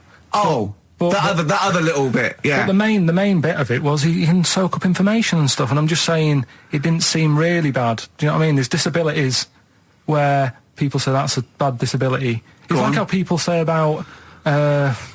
This is brilliant. This is just like this is amazing to be in a room with this man. It's incredible. You just wind him up and listen to what comes out. And I'm going to sit back now. I'm not going to defend you or explain anything. Just tell me about the other disabilities that are worse. No, what I mean is how people can sometimes easily get mixed up. How people are scared of like a cyclop. Well, at the end of the day, he's got a disability. A bloke with Who's scared of a cyclop? No, it's apart just from like Jason and his Argonauts. Where's this cyclop that you're scared of? No, I'm just saying in history and in books and that. No, not in history. History happened. Yeah. What are you thinking of? You're mixing history with Greek mythology and Roman mythology and every other type of mythology. What do you mean there wasn't really a giant cyclop that went round picking up ships and throwing them around? That's not history, Carl. Do you think Batman's history? No, but it was ages ago, wasn't it, when we were sort of forming... No, I'm not saying it didn't happen ages ago. I'm saying it didn't happen. Well, it might have done. What's so ridiculous about a fellow with one eye? In the middle of his head, and he's big and scary and lives in a cave. Why is he scary? Because what if he had 8 eyes, I'd be scared of him. At the end of the day, he's got a disability... we'll talk about it in a bit. Right, we've got who's that on the line? It's Rob. Rob, and are you a doctor? I'm a final year medical student. I'll be a doctor in 2 months, touch wood. That's close enough, isn't it? Yeah. Excellent. So, where do you study? Do you want to give more details, or do you want to remain anonymous as you're calling in to I study at Barts Hospital. All right, great. So, why do GPs sometimes put their finger up a man's anus? To see what's there. You know, if you've got hemorrhoids, if you've got an enlarged prostate, it's either that or they stick up a big tube and have a look up with a light. What? And it's easier to do that. Now, are you dumbing this down for us, or are you going to fail your medical exams by saying stick up a big tube with a light? I'm dumbing it down. Okay, come on then. We're all intelligent people here, and Karl. So you tell us what's that called? It's called a sigmoidoscope. Right. Nice. That was a clever test, wasn't it, Rick? 12 inch long. Yeah. 12-inch long tube that they can put up there. So, Karl, would you prefer that or a finger? Well, so do they sort of do the finger first, and then, I mean, at what point do they say, hang on, we need a light here? I mean... It's normally if there's something wrong.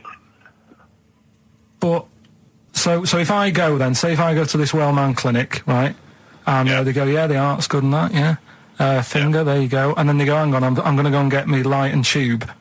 I could start worrying them because they've sort of found something. And they're not likely to go straight in with the tube. They'll probably send you off some tests first. But Karl, there's nothing. But you go to these places to put your mind at rest and to know where you are with your health. I mean, it's not that you go along. That's what most people worry about. They think that because I'll go along and they'll find something. Well, one, that's illogical. It doesn't heighten the fact they'll find something because you go along. And two, if they do find something, it's a good job you went along. I mean, I'm a hypocrite because I don't go to the doctor, but I've had that Karl, done. You should be concerned if when they shine the little light in your ear, it comes out the other side of your ear. No, the other ear comes right out the other side. That's when you should be worried. But Rob, right, you said then, if they find something, they send me off for some tests. Why can't I just have the test without that and cut out the middleman? Do you know what I mean? Because you're wasting lots of money. There's hundreds of tests they could do, and they could do every test, and they could all come back with nothing. Or they could do the finger up there and send you for the 3 tests you need to find out what's wrong with you. But in this day and age, with all the technology and that, and like brainy doctors and all that, the only way to find out is sticking a finger up there. What are you worried about, Karl? Is it fundamentally that this doctor who's has done 6 years medical training, is it embarrassing to have a man's finger up your ass? I just don't understand how you can get round to that without... But what don't you like? Is it fundamentally you don't like anything up your ass, or is it the fact that it's a man's finger up there? I don't like going to the doctors. It makes me nervous, because I think if anyone searches you long enough, they're going to find a fault with you, right? And especially if they're going that far into you. They're going to find something. And Probably not. well, you know, I just don't... I don't know how to get round to that sort of... that point where you get a... What do you talk to the doctor about? And he's like, all right, nice day. Just drop your trousers. He goes, he says, I'm gonna just, Most people just shut up and let you do it, and then breathe a sigh of relief when you say there's nothing there. Yeah. But is that at the end of the test, or is that the first thing he does?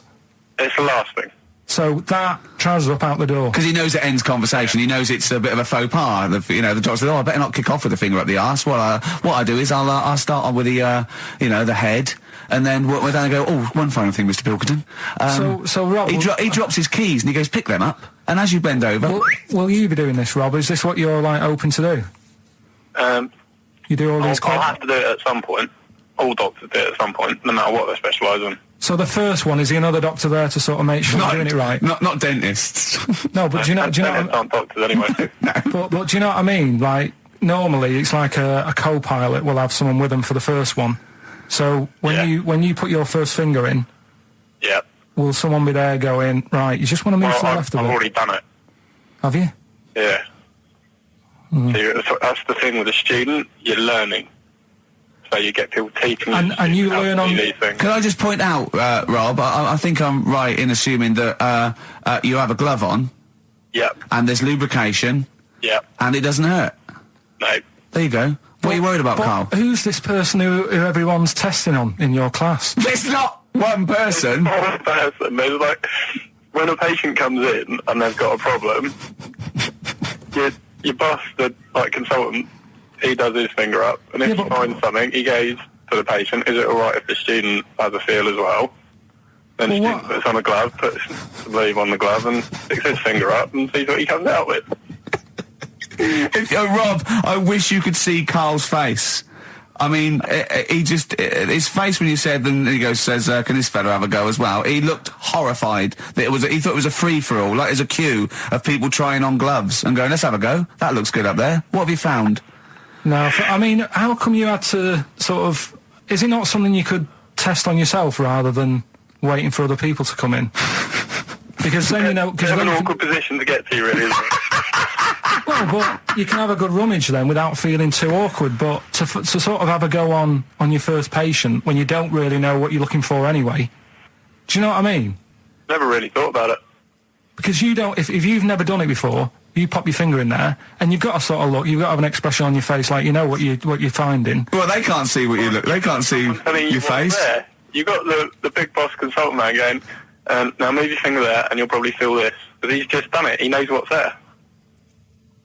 Well, what? Oh, so he's already had a go. He's had a feel, and he's going right. If you feel to the right, that's the conglomerate or whatever. The conglomerate, yeah. Its conglomerate is in perfect working order. Well, I'm still. Thank you, Rob. I'm sorry you had to go through this. Carl is probably the worst patient you'll ever encounter in your medical career. Good luck with your finals, and thanks very much. And do you know any female doctors who do this? Or? Thank you. XFM 104.9. Thank you. Well, we're running out of time. We've got to get on with the show. It's near the end. I hope you enjoyed it. I hope the scientists stuck in a big, I don't know, hut in the middle of nowhere in pitch darkness, 10 of them.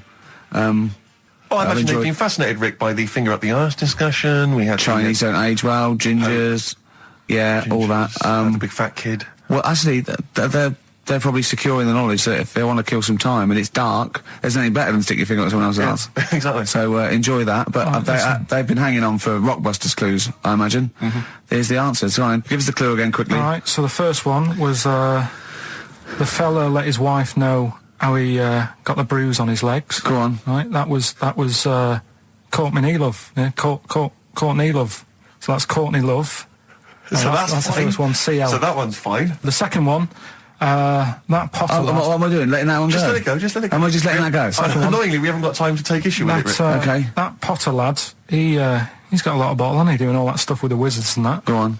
That's Brave Harry, the Bravery, current sort of XFM band, the Brave Harry, that works as well. No, it doesn't. And the last one. No, it doesn't. No, it doesn't work. The Buddhists. It doesn't work. Won't be able to get in their temple without Doesn't these. work. Brave Harry. It doesn't work. Brave Harry. Brave Harry. Buddhists won't be able to get in their temple without these. TM. That's the monk keys, right?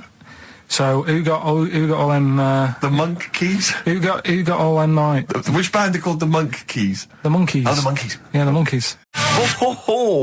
That's Feeder and Come Back Around. It's a new leaf, Steve. I'm going to do properly now. I'm not going to be slovenly. I'm sitting up straight, you see. Yep. And it's going to be a proper DJing, because I think... Coming up soon, some great tracks, including a new one from Abs and an old one from Snow. Informer. You know me, don't be stormy, eka boom, a licky boom boom down. I'm joking, of course. We've got some fantastic tracks. There's some great chat, and we've got Carl with some me, great Steve. Chat. Steve, I'm Ricky Gervais on XFM 104.9. There he is indeed, with him, Steve Merchant.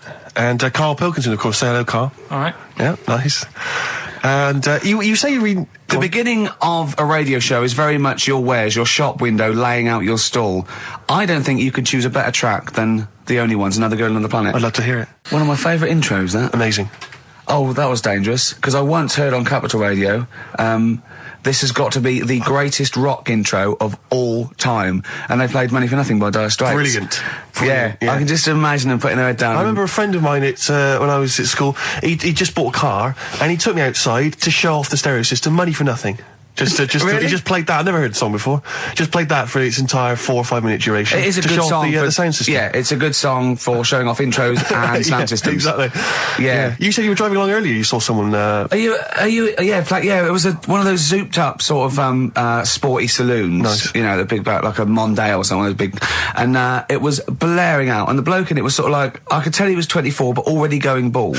Yeah. From like obviously his estate agency job, not jail. But he's made a bit of money, and he's got, and the stereo system was ridiculous. I mean, so loud, and it was going through Covent Garden. He was playing Snow in Informer. Do people remember Informer by Snow? It was a big tune in my I don't know. It's great. Yeah, I always enjoy it. Can I bring that in next week? Can we play Snow next week? Well, you can play a tiny little bit. Tiny little bit of Snow. Yeah. Informer. Do you remember Snow, Carl? Yeah, you loved it. Yeah, big tune. Yeah, loved it. Oh, did you? Big tune from the 90s. Happy song, isn't it? You were saying that you've turned over a new leaf. Yeah.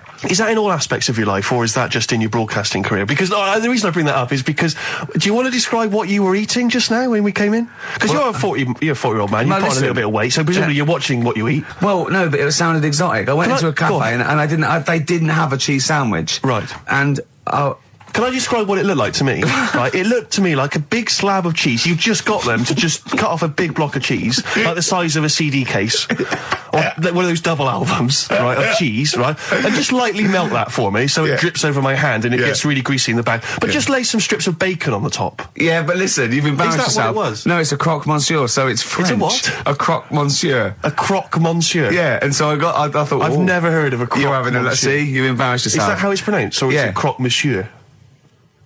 Oh! Hey? You didn't expect me to be bringing out the French. Eh? Tu aimes la musique pop? Oui, je t'aime la musique pop. Le plume de ma tante. Où est le syndicat d'initiative? That means my aunt's pen. So what was it then? It was a croque. Yeah, and it was just too greasy. It was just too, and it was all wobbly. I like toast like it to be crisp. Sure. It's the thing with like, what? This is rubbish. Play Coldplay.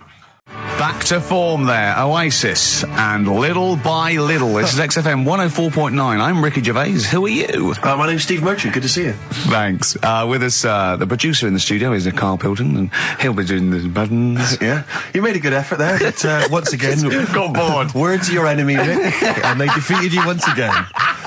Yes, run out of steam with the sentences. Every week I think, well, I'm really going to make an effort now. I've chosen some records. Yeah. That's it. That's it. That's as far as it goes, isn't it? Yeah. Maybe you should write out what you're going to say at the top of the show. Write that out. Get a nice big crayon. I like to keep a little bit of, a little bit of something, a little bit of spark, a little bit of liveliness to it. Sure. How are you? Good to see you. Yeah, it's great. It's great to it's great to be out of the house again.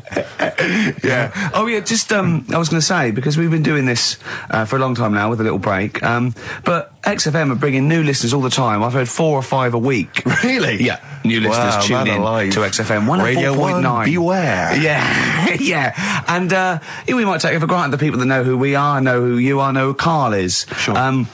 Now, if you're a regular, then you know exactly who we are. But for those of you who don't, I'm Ricky Gervais. Ricky Gervais, a BAFTA award-winning actor and writer. Steve Merchant, all those. A friend of yours. Yeah. And this is the important thing.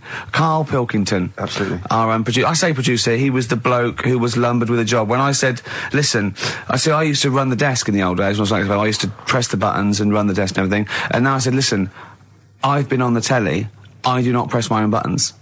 And Karl said, well, I don't really work weekends. And they went, well, you do if you want to keep your job. Absolutely. And we were lumbered with him. And then we discovered that he's not just a little dork, a little manky sort of idiot. Sure. He's got nice shirt. He's got, you know what I mean? He's got something else. Absolutely. He's got He brings another dimension, yeah. Yeah. And, he started having a little chat, and we discovered that he had quite a lot to say. Well, I think you're absolutely right, and I think, I was wondering we should maybe play another tune, but after that, I just think we should re-familiarise our radio audience with Karl, and any new listeners, just somehow gonna let them get to know the real Karl again. Well, if you are new, you'll find that we like some old songs, some new songs, some chit-chat. We get serious sometimes, there's some tears and some laughter. Yeah. We kicked off with Oasis' new one, Little by Little. We're gonna go back in time now to Iggy Pop and his Stooges with I'm Bored. Coldplay and In My Place on XFM 104.9.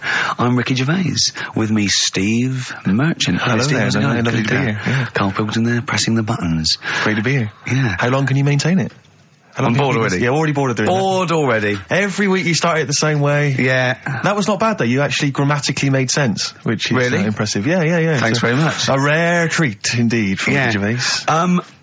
Some of the listeners have already worked out. Got nothing to say at all. Sure. Haven't prepared again. No. We did come in half hour early to prepare, but instead, me and Karl were playing. You had to flick the football into the bin. Right. We had 5 goes each, or the world was going to end. Okay. And that took up. That took up a good 25 minutes. Yeah, I liked it when we came back, and then we started just trying to beat each other in the corridor, and I beat him. I scored a goal. He was gutted because he thought he fancied himself at football, and I beat him. And I was knackered and sweating. Yeah. As I walked back to you about 5 minutes ago, you were looking at the records. You went, and this was lovely, you went, well, we've done the preparation then. Yeah. Like a sarcastic teacher. Yeah, like a teenager, like an annoyed teenager whose parents have embarrassed him once again. And you beat Karl, did you? Yeah. Because you're not... Yeah. I mean, you're not particularly... I'm not good at football, Well, no. you're not particularly nimble on your feet. Oh, come on. No, you're not. Douglas Bader is more nimble. I'm alright, But Carl's sort of, I think he's got more skills than me, but he hasn't got the aggression and the weight. Yeah. So I just pushed him aside. Yeah, good work. Yeah. Good work. I'm going on holiday. Are you? Yeah, I'm not here next week. What are you going to do, Carl? Are you going to do the best of or something next week, aren't you? Yeah, that's what we've got to sort out.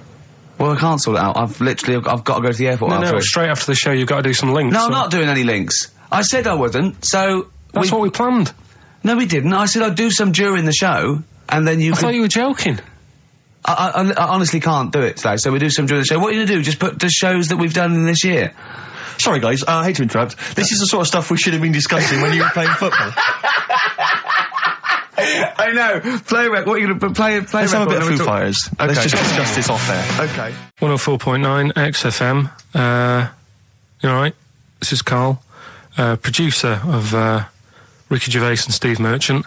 They're not about today. Ricky's on holiday. Steve couldn't be bothered. So I'm left here with all the DATs. That's a digital audio tape of all the shows they've done since they've been here over the last, I don't know, year and a half or something. So we'll play you some of the best bits. Alright, so here's the first bit. I just wish we could maybe tape the bits we're not on air, just because that's when Karl comes into his own. Yeah. He just said to me, I don't know what I was doing, I was sort of like pottering around, dancing around, doing something annoying probably, and he just looked at me, I don't know, and he was looking at me, and I looked back, and he went, have you ever used a Y-front properly? Genius. It's a great question, because the answer's definitely no. Definitely no. Does anyone use their Y-front properly? And by that, I mean, get your winky out of the little sort of slot provided, as opposed to like put it to one side or pull them down or whatever. Has anyone used a Y-front properly? I don't think I've ever done it. I don't think I've ever done it. I've never seen anyone in a toilet doing it, Rick. You should be looking. I wish I hadn't said that. I caught you. Really? Yeah.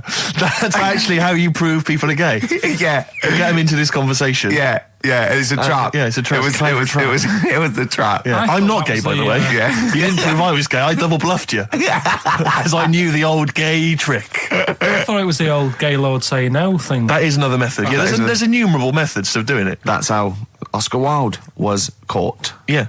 Yeah. What happened there? Well, the judge went to him, did you see that film last night? Gay Lord Say No, and he went no, and they went take him away. Yeah. Take him down to the cells. Yeah, take him to Reading. It is true. Well, it originated in America. Yeah. So many of these things do. It's a brilliant point, Karl. I'd like to hear from anyone listening who's, and I mean, well, they'll just lie, wouldn't they, I suppose? Yeah. I don't even use sort of flies. No? Usually. I sort of pull my Y-front, my sort of tracksuit. So that's why I wear sort of like elasticated waistbands all the time. Exactly. Just sort Speed. of like... Yeah. You got to get in there with the minimum of effort. Yeah, and out. Sure. Often I won't shake. No, oh no. To my detriment, because it often leaks out a little bit later, doesn't it? Ever been out on a date with a girl where it's just trickled down your leg and you wish you hadn't, and you're thinking, what if she gets my trousers off later? She might smell it or see it. What? What? I don't know. I don't know what I said there. Right. Feeder, come back around on XFM 104.9. You're listening to Ricky Gervais. Yeah, I'm with him as well, Steve Merchant. I was thinking of dropping that. What? Thinking of dropping that, just going, because it's just too, that's all that. I'm Ricky Gervais, with me Stephen Merchant and Karl Pilkington too. I mean, get to the music, so it's, hi, I'm Ricky Gervais, this is XFM. Sure. Here's Radiohead. Yeah. Something like that, come out, that was Radio on XFM, I'm Ricky Gervais. Tony Blair, what's he all about? Yeah. That sort of, snappier. Fast, because I quite, on a serious note, and you've always been saying it, I listened to an old show, because when Karl was compiling those things, I listened to an old show, and I listened to me, and I'm really concentrating now, because I sounded like the most inarticulate, brain-damaged older drunk I have ever heard giving a show. Yeah. I mean, I was shocked. Not finishing sentences, leaving out words, slurring, just doing noises that you understand because you know me. Yeah. So I'm really going to make an effort for the listener. Yeah, it's not going to happen, is it? You're going to give up after about 3 But I records. thought you were joking. And I thought it was like, oh, he's taking it there. Did it then, you see? Again, I don't quite know what that sentence meant. No, but... Well, of course, I've got also your body language and your facial gestures, but obviously the listeners have got nothing else. They've just got the voice. They've just got the voice for it. That's all they've got. That's all they can rely on. Yeah. And when Karl Pilkington is the man holding the show together... When he's the most quite damning. Articulate. Exactly. Exactly. How did I come across? You came across as lovely. I mean, I did an interview yesterday, right?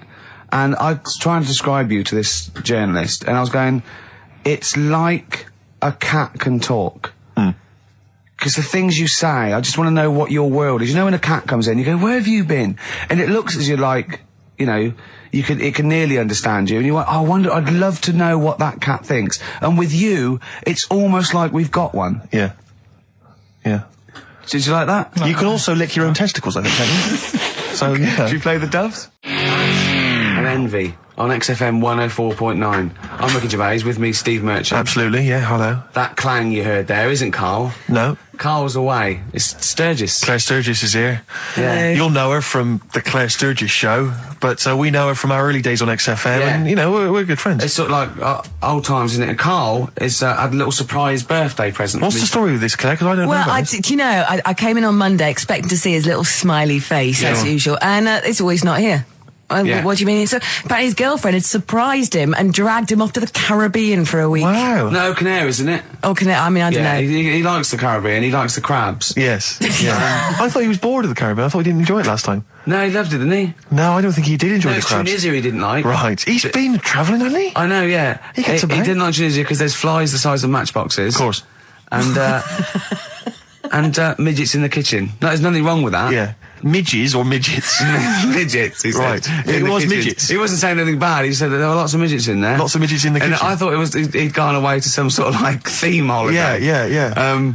But, no, this is, I think, Gran Canaria, or the Canaries, or whatever it's And called. how old is Karl? 30. Is he 30? 30 last week, I think, yeah. Oh, so it was actually a birthday present. Oh, Yeah, a big deal. yeah. Okay, I just so, thought, but that's all right. So have you got a competition that you can regale us with, Claire? Because obviously Karl provides a lot on this show. Hold on. We could do White Van Claire. White Van Claire? Yeah. Are you familiar with this? We ask you questions, topical questions, just getting your opinion really on the week's news. Okay, yeah. It's on the spot. If you look forward to that. But you know I'm a little bit, you know. A little bit simple? That's fine. Just a little bit, you know. What? I always sit on the fence. Oh, right. Well, don't sit on the fence. You see, the worst thing there was she was saying I'm a little bit like, you know, liberal or undecided, and you went simple. Yeah. You assumed. I didn't know. I thought I'm a little bit, coked up? I don't know. Who knows? It's Sturgis. Anything could be possible. But the other thing is with Karl, we didn't know how good value Karl was until we asked him sort of intelligent questions. True enough, yeah. Because he looks quite intelligent, Well, this is it. I mean, so the thing with you, Claire, is I don't think we've probed you enough. We don't know what, you know, your views are on a lot of things. You haven't probed me enough, actually, but we don't know what your views are, you know? That's what I'm saying. We don't know where you stand. I mean, don't sit on the fence. This is the new Claire Sturgis. Okay. Yeah. Okay. All right, we're going to delve deep, find a personality in there, Claire. Let's go back to the old days. How about a bit of the Smiths? That was beautiful, Rick. Go on. Oh, you've been practicing 70 days. Richard Ashcroft. Check the meaning on XFM 104.9. We're back, Steve. It's Saturday. That's true enough. Steve Merchant, that is. Hello there. I'm Ricky Gervais, obviously. Hello there. Karl's still away. Claire Sturgis is back. That's absolutely true. Yeah. Hello there, Claire. Nice to see you. I think a lot of people were hoping that Karl will be back this week, but we're pleased to have you. No, they were, actually. I did get some emails during the week. Really? Saying what? Just saying it's really nice to, you know, hear you again on the Saturday afternoon. It's nice, and but you're not really very funny. And when's Karl coming back? You know? So it's sort of being sure nice it wasn't to to me. us. No, it was definitely because they think that as well. But no one can compete with Karl. They can't. Well, we used to sort of like come in and when we discovered Karl early on, we just thought this is comedy gold. Just let him speak his mind. But then we started thinking, oh, we can't follow him now. Yeah. So I remember Steve going, look, we've got to come up with some stuff. We need to chat. If anything we've got to say to each other, we've got to say that in the first 20 minutes, and then you just unleash Karl. Yeah, because it's just you can't follow him, and he's off on one. And they have stories of upbringings with bizarre creatures that lived in Manchester that were half human, half bat and frog and things. I'd love to take him back to Manchester in some kind of TV documentary. You know, when Karl went home. And just wander back, maybe try and find the amphibian twins or whatever those people were. They weren't. Yeah, so there was two boys, both had big heads and webbed feet. They weren't related. They didn't hang around with each other. That was all the information we had. I went, why not? He went, that would have been too obvious. Yeah. Like they look at each other across a room and go, yeah, you think I'm coming to see you just because we're a similar species? Yeah. You're mistaken, mate. Yeah. You make your own friends. One starts to walk over, the other one shakes his head and just mouths too obvious. Yeah. Don't do it. Too obvious. Out of one of his mouths. Yeah, that's what they're expecting. Yeah, don't do it. Don't do it, Webby. Yeah, but anyway, he'll be back shortly, I'm sure. He phoned me.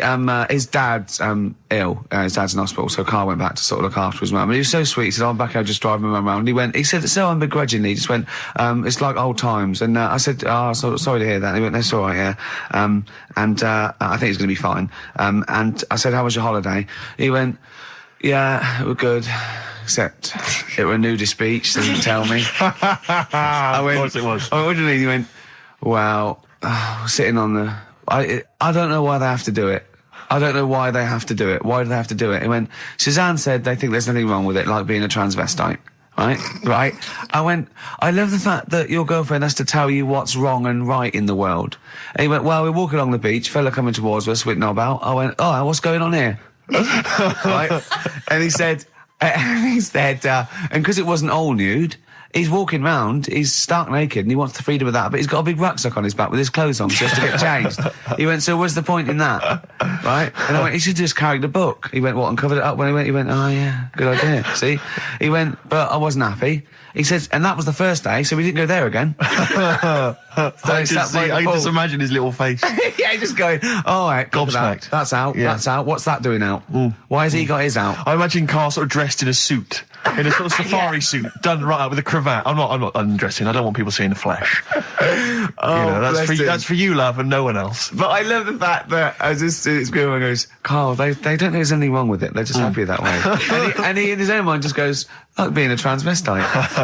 He knows there's nothing wrong with that. I'm always a little bit suspect about people who like walking around nude. I think you meant transvestite. No, nudists. What? Hold on. Can you be a naked transvestite? What are you then? Yeah, I suppose you're a... When Eddie Izzard's naked, is he a naked transvestite? That's an interesting metaphysical question. Yeah. Yeah. On XFM 104.9. If you know the answer to that metaphysical question, or indeed any of the famous ones, if a tree falls in a forest and no one hears it, has it fallen over? Any of those. Excellent. That's brilliant. Yeah, if you leave the room, Rick, does it get quieter? Yeah, what's the sound of one leg hopping? Exactly. What we got there, Claire? Do you want some music? Or I'd love to hear it. What you got? Yeah. I've got the Vines, actually. Oh, play it. Strokes.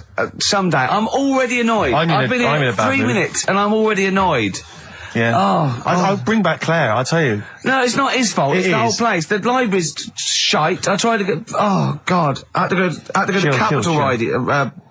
Chill. Fancy that. I had to go to Capitol Library to get a couple of records I wanted. Right? Place is falling apart. The email's not working. It's so shoddy. He's had 2 weeks off. On holiday. I mean, they might as well bulldoze this, honestly, because for all the, It is ludicrous. And we get paid peanuts. You get paid, do you? Oh, and it really annoys me to have to fight. Anyway, just calm down. 104.9, I'm Ricky Gervais, with me, Steve Merchant and Karl Pilkington. Karl, you're back. All right. How was it? What, the holiday? Yeah.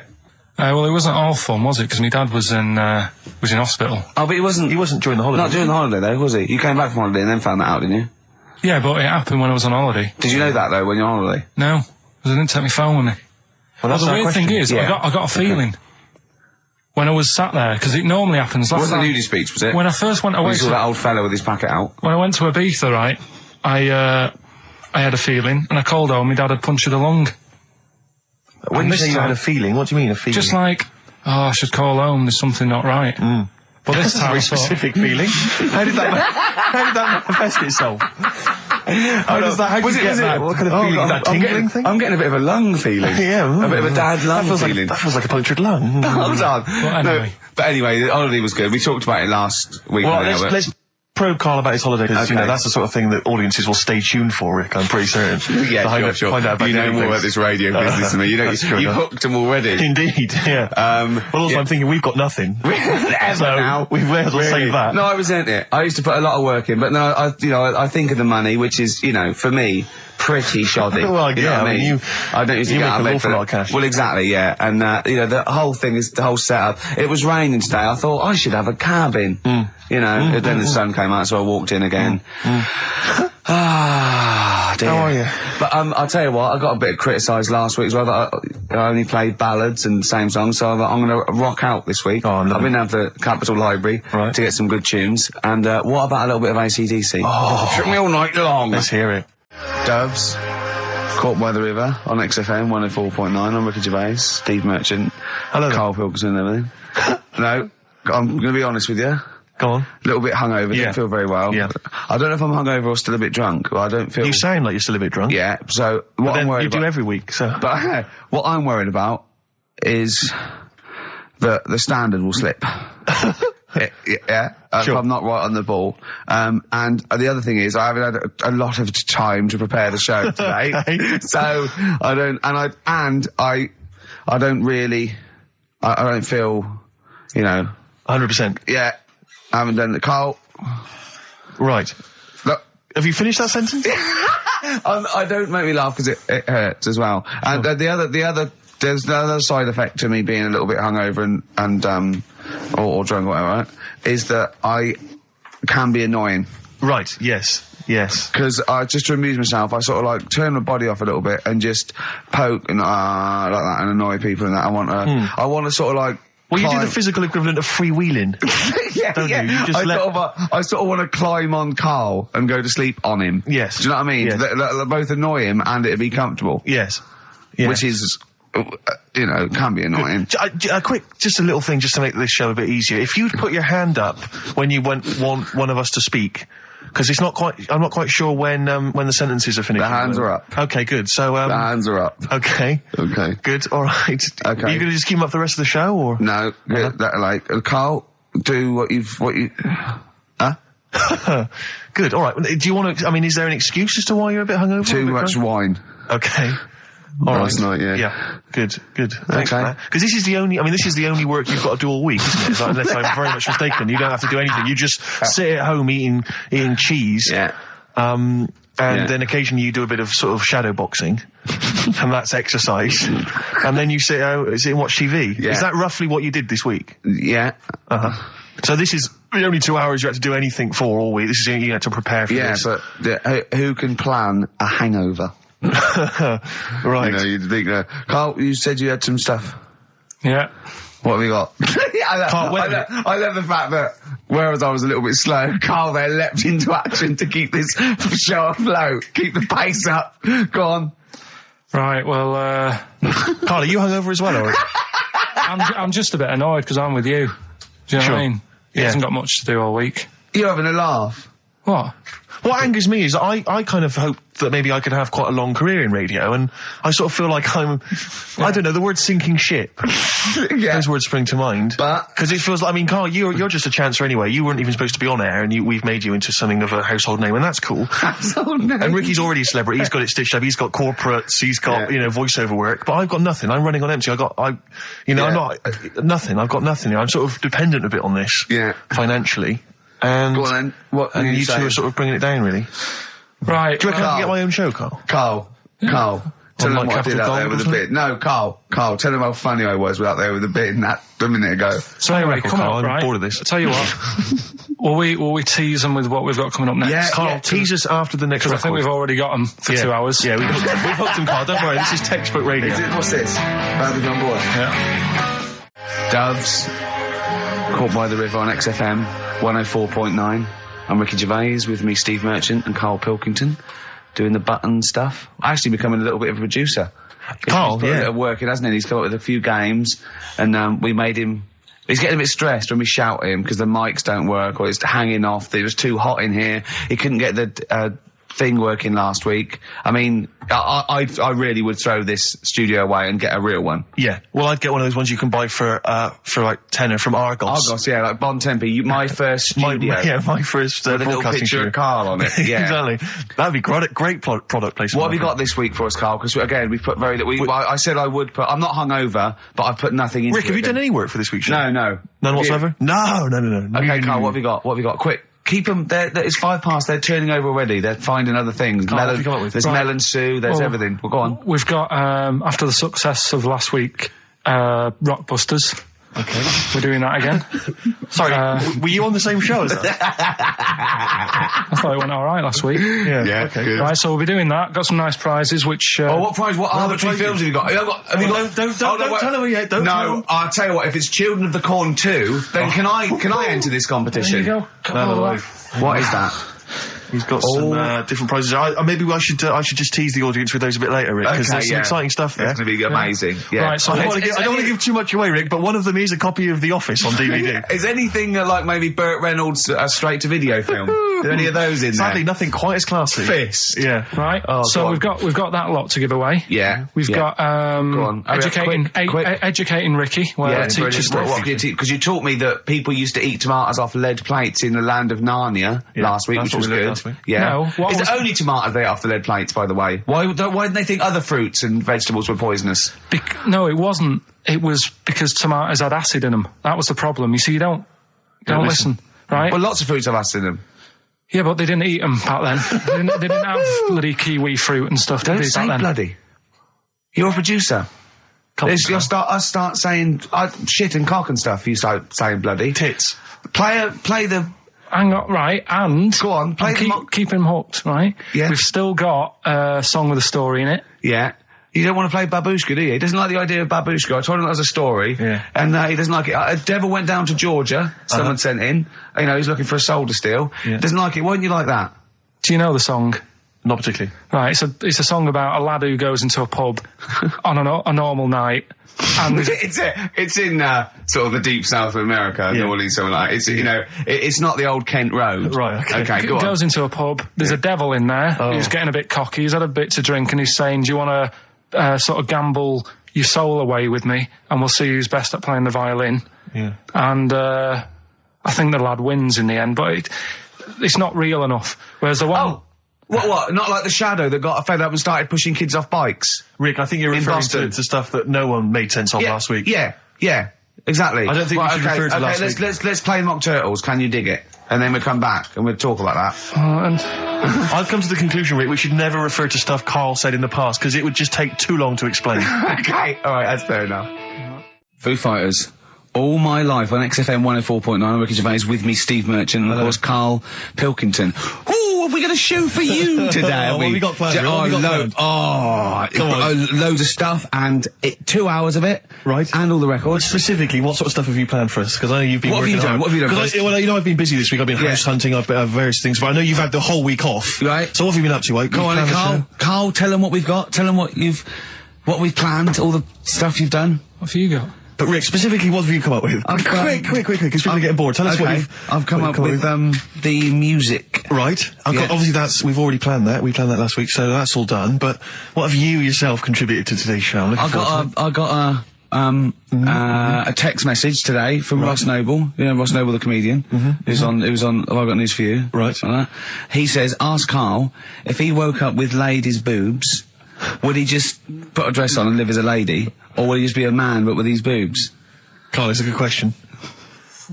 I know that happened to Ross, so he's throwing that one out at you. It did in a way, because he ate pizzas for a year, didn't he? Yes, he did, yeah. And he got a lovely pair of breasts. Yeah. Go on.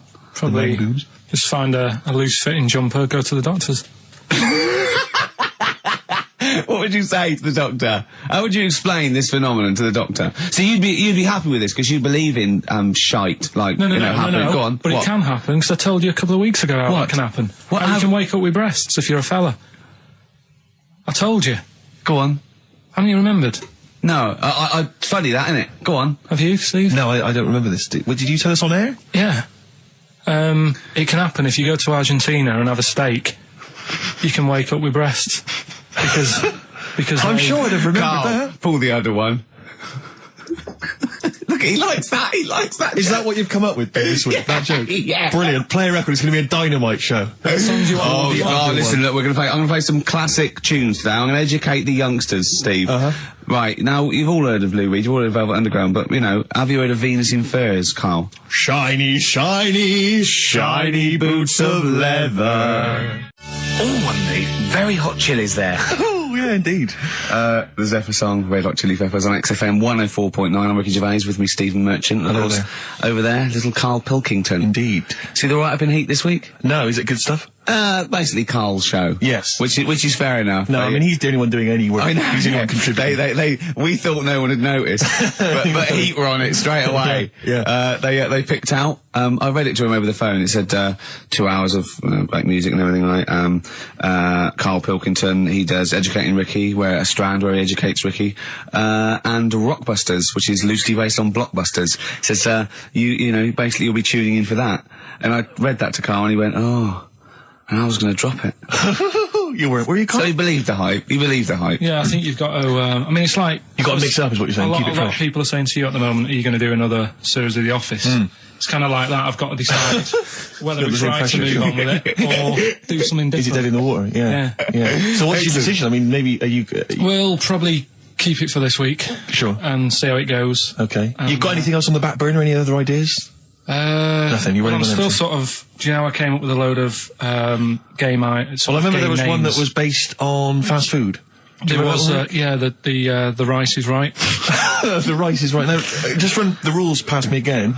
We had to identify whether it was a Chinese meal, rice or steamed rice. Well, either. Basically, it was a Chinese restaurant or an Indian restaurant. But is it true that you played this at home with your girlfriend and it was clear you could always tell which was which? Because one had an Indian sounding name and the other was Chinese sounding. No, I managed to, it did work once. I managed to pick some sort of duck dish that sounded a bit Indian. Right. But then it wasn't Bombay duck, was it? Which is actually a piece of fish. You don't know. He wouldn't let me put, that whipped cream in the fridge. I saw that. I thought that's fun. Yeah, he wouldn't let me put it on. He was shaming phone. Oh. Yeah, but every week we have this. Do you know the other week, Steve? I didn't tell you this, right? He comes in straight away. I'm trying to talk about sorting the show out. What we're going to do? How we're going to keep it good for 2 hours and that. Grabs a pen, he says, let me draw 666 on your head. Because you can see the scalp. Carl, seriously. I said, don't do that. He goes, all right, then, how about we meet halfway, put 333. Every week it's the same thing. But I quite like the cream. Did you get any cream on him at all? No. Is it the spray cream in a tube? Yeah, he said no. Carl, can I just make some, just spray on some glasses? Just some round glasses on your face. Father Christmas! Hello. It's nearly Christmas, hello! Come on, it is Ricky Gervais' show. Yeah, should we play a record and then come back to this mayhem? This crazy mayhem? Yeah. Foo Fighters. All My Life on XFM 104.9. I'm Ricky Gervais with me, Steve Merchant, and Karl Pilkington. Indeed. Genius Karl Pilkington, as Heat magazine said. Really? Is that what he's referred to now? Yeah, yeah. Genius. Saying about people tune in just to hear his games, such as Educating Ricky. Have you got some Educating Ricky for me? Got some education. I need some education, Karl. I desperately need some education. I want to learn about Chinese kids that are born hairier than average. I want to hear about deaf girls that can hear after their mum hits their head against a wall. These are the things I need to know. I mean, I don't wish to be disrespectful. He doesn't look like a genius. He doesn't look like a genius. But then I don't know what a genius looks like. Exactly. So, Steve. I don't want to be look at Einstein. Yeah. Yeah. His mum thought he was mental as a child. Where'd you get that information from? That was in the Einstein book.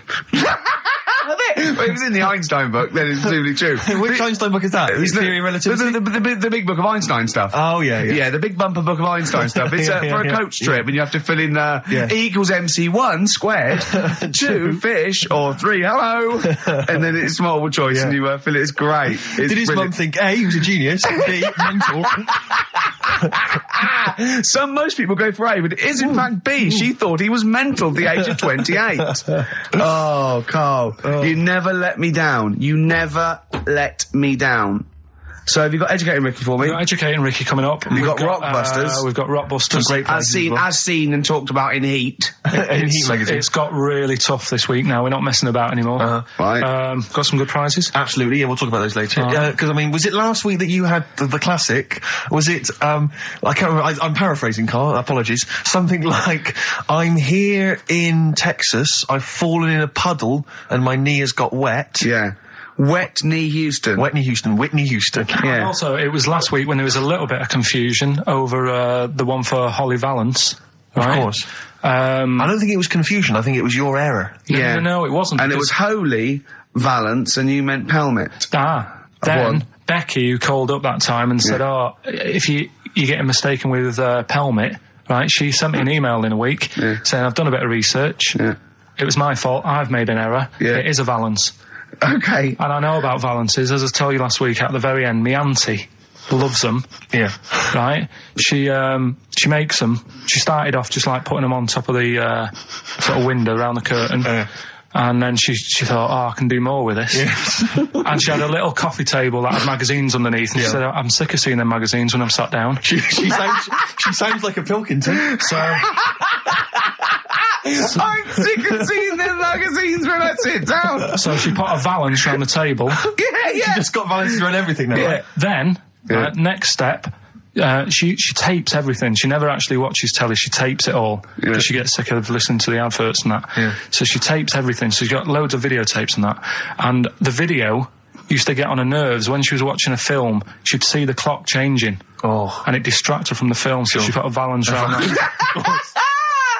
Yeah. That's genius. Yeah. So, that is or is it mental? Only Mrs. Einstein can tell. I don't know. She's even made a little Jack Russell look like a hovercraft. Yeah. It's great. So everything's got a balance. If you go round and you stand still for too long, the chances are she'll balance around your head. Yeah. This is this is Auntie who? Auntie Nora. And this is the one that farted for 5 minutes. She did. Lest our listeners forget. Farted for 5 minutes. Called his mum, saying I'm farting. 2 minutes into the fart. She said about 2.5 minutes in. Yeah. God. She said I'm about 2.5 minutes into the fart. Well, my mum said how long's it been going on for? She said, well, it was about 2.5 minutes before I called you. Yeah. And then it went on for a further 2.5 minutes or something. And then it stopped. And, she couldn't time it because there was a balance over the clock. Yeah, she used to annoy her when she was on the phone and you put her off seeing the time. She was guessing it was 5 minutes. This was one consistent fart. Yeah, I mean, it wasn't making a noise, it was just... Oh, it wasn't making a noise? Just gas. Right, endless gas.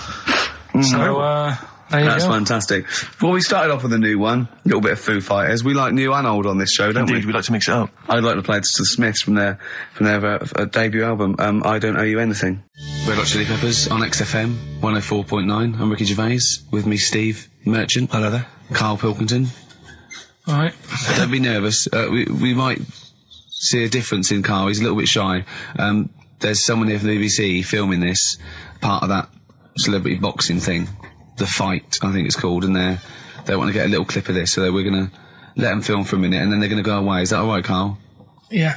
He doesn't want to be on camera, do you? Do you? I think it ruins radio, doesn't it? Do you know well, not for the people listening, it doesn't. Yeah, but it does, because people are like, oh, he sounds like a bit of a looker. What, you? Yeah. And then they'll see it on the telly, and they'll go, God, yeah, his head is round. It is round, though, isn't it? So, guess what? I got a call yesterday. You'll love this, Steve. From MTV, and they were wondering if they could screen test Karl. That's outrageous. I'm loving it, and I was going, yeah, and I said, yeah, it's fine. I'll come down with him, and I was saying, what about this and that, and they were loving it. I called him up, he went, oh no. I went, why not? He went, well, I'm looking at my reflection now in the mirror. He said, I shouldn't be on the telly. What would you wear for your screen test, Karl? What kind of look would you try and cultivate? Because you've got to bear in mind that the audience out there, they don't know what you look like. So, would you be a snappy dresser like, say, Jonathan Ross, or would you go for your kind of street cash look? Can't wear a suit.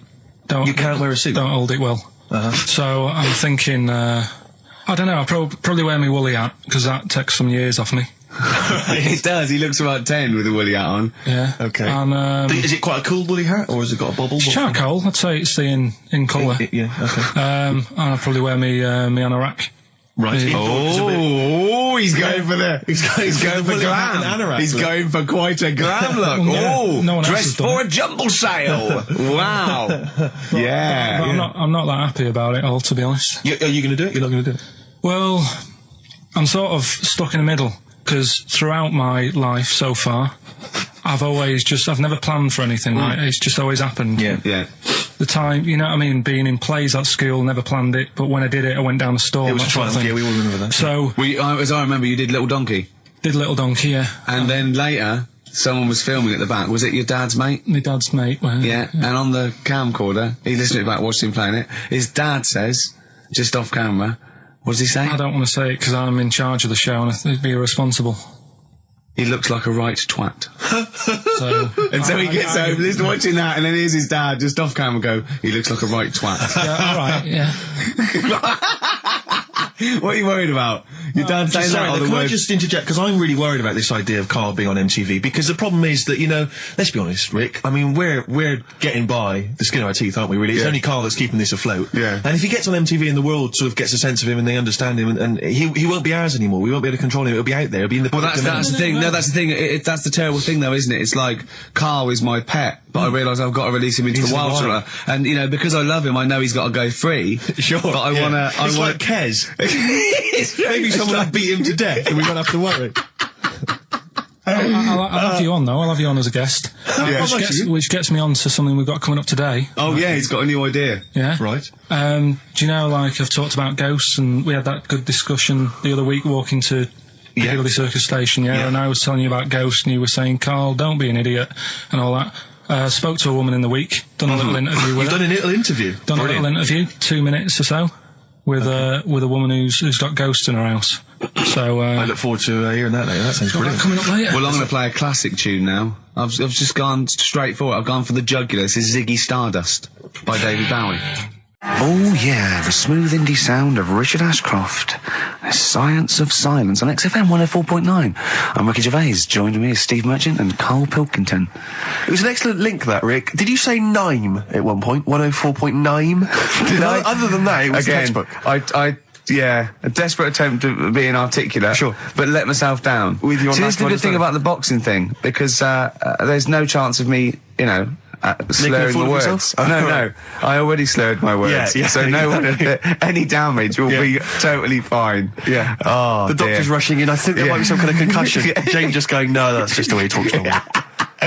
But because I'm thinking maybe, did you start the show with that particular kind of manner? Just because obviously a lot of new listeners, I imagine, thanks to the massive poster campaign, and you obviously want to impress them and charm them. There's a few examples today of irony coming back and biting you. Yeah. That seemed like a funny idea at the time, me posing that up. But Jonathan Ross phoned me up when they first went up and he just said, I've just seen a big poster of a predatory gay. Yeah, you do look a little bit. Hello, and what's your name? Would you like to sit down here? And then you're in the background. And also, I think the funny thing about having you as a partner, I mean, the only good thing is that you know, you look weird and tall, like too freakishly tall and lanky. Oh, yeah, but in that one, no, because your background and you're smiling, you don't look as weird as you do in real life, or as freakishly tall. So it sort of ruins it a little bit for me. Look at Pilkington. Look. Pilkington, what are you doing? He's not listening. He's just opening a packet. What are they? McVitie's. See, we should mention them. We get some free ones if anyone at McVitie's are listening, because we're not getting the perks of this. Nothing. I'd say I'm not getting anything. I really got in this game for the ladies, for the money, for the voiceover work. Certainly, I'm seeing hide and hair of that. But you're not getting the voiceover work because Jethro's getting all the parts that you might get. Yeah, sure. Yeah. Okay, Rick. Yeah. You were the voice of what? The drink driving campaign? You sound like a man who was run over in a drink drive incident. I mean, it's like you don't drive. Yeah, but I didn't get any money for that, did I? Oh, did I? I can't remember. It's like, I mean, I don't drive, well, that's good, I don't drive. No, it said don't drink and drive, so I've chosen just to drink. At least I can formulate sentences using the English language, and I'm not getting the voiceover work. The English language of the 14th century. Well, it's better English language and English language. Rather than whatever kind of Middle England language you speak, the language of the hobbits. All right, Karl.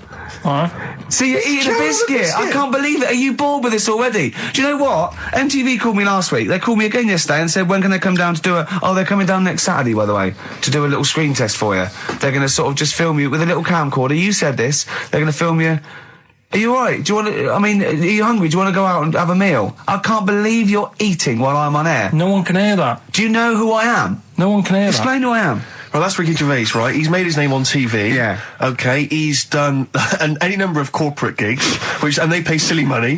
So, I mean, this guy's earning, and really earning beyond his talent. All right? So I think I deserve a little bit more than a little mank eating a biscuit while I'm talking. Rick Gervais? Yeah. Have you won a BAFTA? Yeah, too. All right, so just a little bit of respect. Yeah. Yeah. Karl, well, what have you won? What have you won? I got a bronze certificate for doing a full week at school. That's great. It was only a bronze. What is that then? 3 out of 5 days? And I got me a little Crusaders badge, if you remember. What's the little Crusaders badge? The Crusaders badge for the religious club. So was that the fella that you went and played You had to go ping pong ball, so they wanted to talk to you about God? yeah. Yeah. You got a Crusaders badge, did you? Yeah, that's why I went. That's why I joined. That's why I joined. For the badge? I like the little badge. Did 4 weeks and then packed it in. But we're talking about MTV, right? And I was feeling a bit nervous, wasn't I? About like, you know, the way I look. Right. And what have you. And then I watched a bit of Celebrity Big Brother and all the fuss that Mark Owen's getting. And he's not that good looking, is he? He's very. I want to be Mark Owen's mate. If anyone who knows Mark Owen or Mark Owen's listening, I want to be his mate. I think he's brilliant. I think he's a nice lad. But what I'm saying is, right, all the girls go mad over him. Yeah. And he's not that good looking, is he? Well, no, he's got. It is in a certain way, isn't he? That sort of non-threatening. But he's not stunning, is he? Do you know what I mean? No, but no. Well, what's your definition of a stunning? Yeah. Well, who do you like? Someone who you look at and you go, God, they're good Which looking. bloke do you fancy? What bloke do you think's attractive then? So if I was into men, Yeah. in fact, you can still say a bloke's a good looker without fancying him. Who do you think is attractive? Probably. I mean, it depends what you're looking for. No, just look. You think different looks as well. Of course, yeah. Who do you say was Um, attractive? Who do you say was like stunning in your definition? A good-looking lad. Yeah. Good-looking lad. Oh, look at him over there. He's.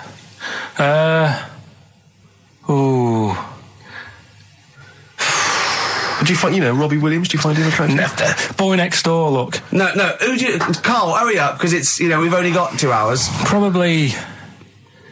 I can't think of one offhand. Mark Owen is pretty good looking then, really. There's not... Just name one bloke that you think's an attractive guy. There must be one bloke that you've either met or that you've, seen in a pub Who do you think on a is poster. Attractive? Tell you what. Go on. Tell you what. Works here. Young Alex Zane. Alex! Well, we know Alex, maybe we can fix you up. Oh, I love you, Alex! You've got Richard Ashcroft, Science of Silence on XFM 104.9. I love that. Yes, correct. He's one of my favourite artists now. I just think, I don't know why he's not ballistic. He's got everything. He's like one of our best rock stars. I'm Ricky Gervais. Hello there. You're Steve Merchant. I am indeed. Karl Pilkington over there. Big day today. Really? Yeah, for Karl. He hasn't been looking forward to it. He's been whinging in the week. A couple of things. He thinks he's overworked. He thinks he's overworked here, and he's stressed, and he's got to do DIY. MTV are coming in, right, to give him the chance of his a lifetime to do a little screen test, and he's going, well, I'm not going to look good, am I? They're not going to have a why. He said, well, I've got a round head and I'll be wearing headphones. And he's not made an effort. He thinks, they'll put him off. He said, they won't even press record. He's got a spot on his head. I mean, you know, also... You're not looking forward to it. You're not excited about it. It's a great opportunity.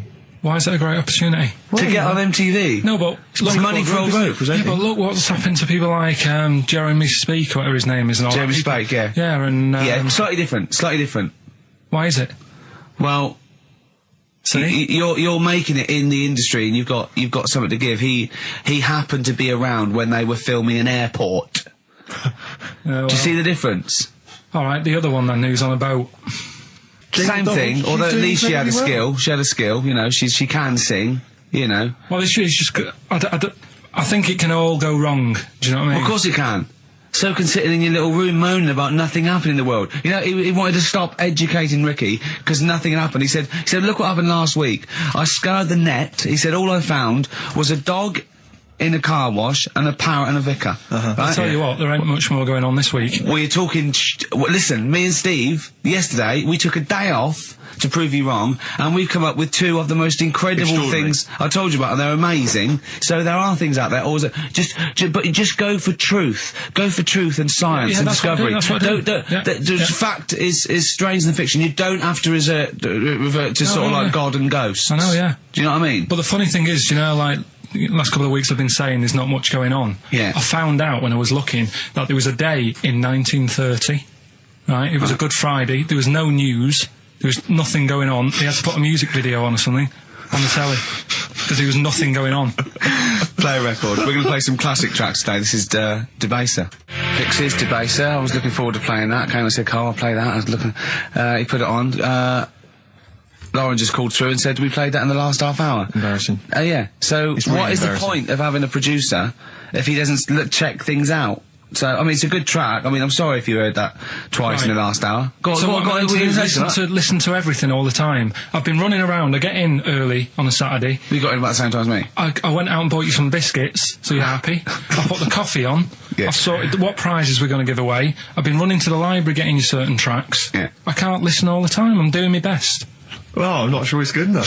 I mean, I'm worried when MTV come in, if they've heard this kind of shoddy production, they're going to start to wonder what MTV Is it- play the same songs every 5 Yeah, no, minutes anyway. sorry, are you sort of overworked because you were on Zoe Ball show talking? Oh, hello, what's going on here? Well, I was thought in the- he was no, I was in the- exclusively on our show. No, I was in the car. I seem to remember, Rick, he was a nobody Yeah. that got a chance to come on air and talk about that. And So guess now what he's getting auditions with MTV? Guess what he was talking about on Zoe's show? Oh, hello. All the jellyfish stuff and all that about getting Believe it, recycling Yeah. material that you've Yeah. done on this show. I phoned in, right, and I went, stop doing material Zoe's boy. He just hung up on me. Well, I had a job to do. Who do you think you are? Your Look, ego has just gone through Hang the on a roof. minute. What? I had a job to do in the week. They asked me to drive the desk for Zoe, right? They didn't say Zoe, talk. Zoe, if she Yes. talks to you, you can't just ignore her. Yes, you can. you Who can't. is she? Who does she think she is? You made a promise to us, a pact, that you were our kind of Monkey. Yeah. What can I do? If someone takes time off, I've got to do it. It's my job. Yeah, but you don't It's have not to your talk. job. You don't have to use. You're the head of production. We've given you this special gig. This is like taking you out weekends. Yeah, And exactly. you know, if we find out you're getting too much excitement in the week, we'll have to just calm it down. Well, Get another little... well, that's it now anyway. It was only last week. You know, I feel like kind of solid. I feel betrayed. It's like you were having an affair behind our back, and you rumbled He it. was doing all the stuff. He was doing all this like, oh yeah, jellyfish and this, jellyfish Yeah, because that. she was asking, and I thought it was a good way of promoting this show, actually. Oh, did you mention the show? Yeah, I did at some point. Did you? What did you say? I just said more about that on Saturday afternoons. So you talked twice. I only heard you talk once. So you're talking all the time. Well, about 5 times in the week. In the full week, 5 times. Deary me. And one, it was just stuff. You that could we never be did. a monk, could you? Chatting away all the time. Right, what have we got? I blame Ball as well, to be honest. I feel Ball's slightly responsible for it. Yeah. She can't find her own, gibbon to get on the show. She can't find her own kind of, loser, then don't start stealing ours. Outrageous. Well, coming up, right, Yeah, we've got maybe all- we'll get Fatboy Slim in. Indeed. Next Yeah. Saturday, if you're listening, Slim, Yeah. come in on the show. What's his name? Ernie or something? What's his name? Norman. Norman. Oh, yeah. Right. Ernie! Yeah. I don't know. That's great, Ernie Ball. Yeah. He wouldn't change Ernie his name. Cook. Ernie Cook, that's it, yeah. That's great. Anyway, Go coming on. up today, we have got Educating Ricky. Right, Yeah. okay. Is this the last one? You've promised it might be. I believe there's a book out that might help me with this feature, so we'll see how it goes. I was thinking of new features in the week. I've got, I wanted to come up with I wanted to do Celebrity Fact Club. Celebrity Fact Club. All right. That's, I've just got to get some celebrities in first before we can kick that off, so maybe in the new year. Ball and Maybe Cook. Zoe Ball, yeah. Ball and Cook. Yeah, Start yeah, off. Maybe, right. And I've also got, Cook and Ball stories. Yeah. That's nice. good one. Cheers. Thanks, Carl. Maybe you could sell that to Zoe's show. And I'm also thinking Through the Ricky Hole. Through the Ricky hole, okay. What's that? That's, I'm quite... No, you just got the title again, haven't you? Yeah. Okay, play record. So, Rockbuster's coming up as well. Yeah. Right? Yeah. Eminem, Lose Yourself on XFM 104.9. I'm Ricky Gervais, with me Steve Merchant. Hello there. But not Karl Pilkington. No, Carl, no. He's no. gone back to Manchester, innit? It's better than London. Yeah. You don't know it. Manchester's better than London. Instead, Claire Sturgis. Claire Sturgis round of applause for Claire, Yeah, thanks. Yeah, thanks. Yeah, the Yeah. posse's Yeah, I he's will- coming there in sort of the camouflage gear, and is that quite trendy? Is that what the kids Do are you know, wearing it's now? funny. Someone actually mentioned Or that are this you on morning. manoeuvres? Yeah, I am exactly. actually, Yeah. taking time out this morning from what I normally do. Sure. I missed the second half, talking like that, of Celebrity Boot Camp. I don't know what that Coolio. is it? The fella from Milli Vanilli. What, the one that's not dead? Eh? No, the one that killed himself, Steve. Okay. No, I just want to clarify for people. A lot of people don't realise that one of them is dead. Right. I thought it was important to mention it. Actually, yeah, I didn't know. I'll be honest with you, I hadn't thought it through. No. It was a piece of interesting Milli Vanilli trivia that I had, and I wanted to slip it in. But it wasn't really trivia, because it was a question. You went, what? The one Rick, who's not what dead. I'm saying, Rick, is I could have found a more tactful way of bringing up the death of one of Milli Vanilli, because I think there's a lot of people out there now upset. Maybe Actually, didn't realise. people who didn't know. That's quite a shock. I didn't see. I mean, I should have sat people down. Who died? Vanilli or Millie? I think it was Millie. No, it's Vanilli. I don't know. No, but I didn't know. I'm guessing. Actually, I'm guessing. Well, I'm not confusing Milli Vanilli and Scritti Politti, because I mean that is a danger. Oh no, you're thinking of the fellow out of Grumple Palumple. He was amazing. He was amazing. It's a great shame that he topped himself. Grumple Palumple, they're not around us. Anyway, cool. We've got some great tunes lined up. We're going to play today. Our favourite singles. It's a favourite tune, some of which didn't quite make it as singles maybe, but tunes of the year, because obviously Christmas very soon and we'll be away for a short time. I think next week we'll be doing our favourite Christmas songs of all time. Yeah, I'm worried we're not going to fill 2 hours with that. I mean, how many times can you play Shakin' Stevens before... Fairy Tale of New York. Yeah, exactly. I mean, that's the only one, isn't it, really? That's the best one. That's the best Christmas song That one's good, ever. but obviously there's Joni Mitchell's The River. That starts with a kind of Christmassy feel. Beautiful. I don't think if there's anything else. Not great deal. The Waitresses, Christmas Wrapping. Is that one? Is that brilliant? Mine. Is that good? Yeah. So This Is Christmas, John Lennon. Paul McCartney came out with Simply Having a Wonderful Christmas Time. Christmas time, yeah, exactly. Yeah, but so John's was Happy Christmas War is over. Yeah. Of course it wasn't, but but I mean, at least he wanted No, to be. he was dreaming of it. He was dreaming of it. Yeah. I mean, and bless him. And to show how much John Lennon's dead as well. I don't know if anyone's... Yeah, no, they do. Oh, that's just another bit of rock and roll trivia. I like John's protest against war. He stayed in bed for a week. Yeah.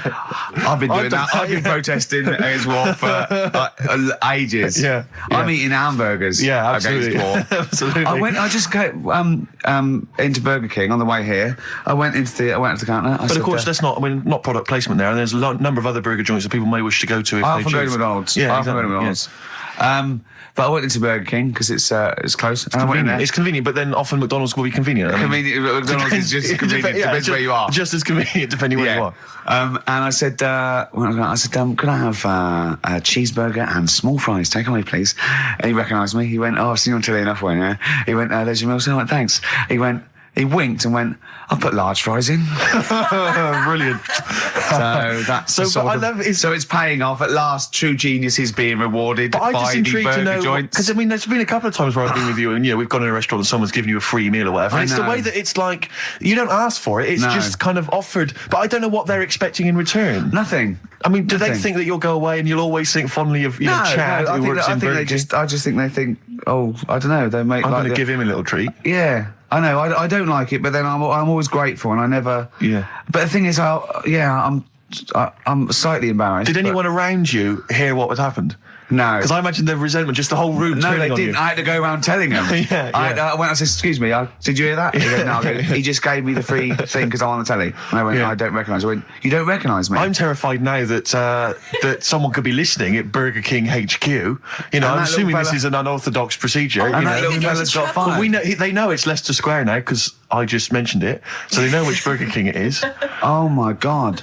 I don't know. What was his name? Ralph Littleton. He had a name badge. Number 342. Well, I just hope Littleton doesn't get in trouble. So, what are we going to play? That could be a sad Christmas for him. He's probably keeping his whole family afloat. But it's Springsteen. Well, tunes of the year. I mean, I know people dismiss Springsteen, but as I say, the gig I went to see earlier in the year, I made it. Sturgis couldn't believe we were going to play Springsteen. Brilliant. I just think, leave aside what you think is cool and trendy and the fact that he's older now or whatever else. Really? Just leave all that behind and just listen to the tunes because, he remains a great musician. Lonesome Day? Lonesome Day, it's the current single and it's the first track on the album. Free chips. Absolutely. That was the record before us, and here we are, pre-recorded, because we did this a few weeks ago, because we're not here at the moment, are we? We're away in that. I'm Ricky Gervais, with me Stephen Merchant. Hello there. And Karl Pilkington. He's not actually with us. He'll be in some of the best of clips that will be coming up shortly. Yeah, this is just us, isn't it? This is just us. We did this, when did we do this, Rick? A couple of weeks back. Hold on, what is it? It's the 27th today. Yeah. I enjoyed Christmas. I loved Christmas. I loved Christmas. I had a great time. What did you get? Loads of presents. So did and I. I'm glad they made it to number one. I'm really glad. Stroke, he, she. Yeah, I'm really glad that the pop idols, Cliff Richard, Westlife, made it to number 1. Bo Selector. Yeah, just delete that as... yeah. Okay, well, we're going to play some of the best of, some of the greatest moments of the last 3 weeks. Yeah. Ever heard on XFM 104.9. What about this? Do you remember this one? Oh, which one is it? Alright, so, here's the first bit. When we were talking to Karl in the week, the things we're talking to Karl is that you come up with something that's sort of like, quite innocent, and he goes, well, once, right? And you realise that it's comedy dynamite. He doesn't know it, but we want to go save it. And he let out, you were filling in a form, weren't you? It was all like your girlfriend thinking you're a div. And it's happened before, isn't it? Because she came home and you'd filled out a form to get a job once, hadn't you? Yeah. What was that for? Granada Telly. And on it... Well, let Karl explain. Yeah. You see, this is what annoys me with job applications, because rather than just saying, do you want the job and what can you bring to this business? Yeah.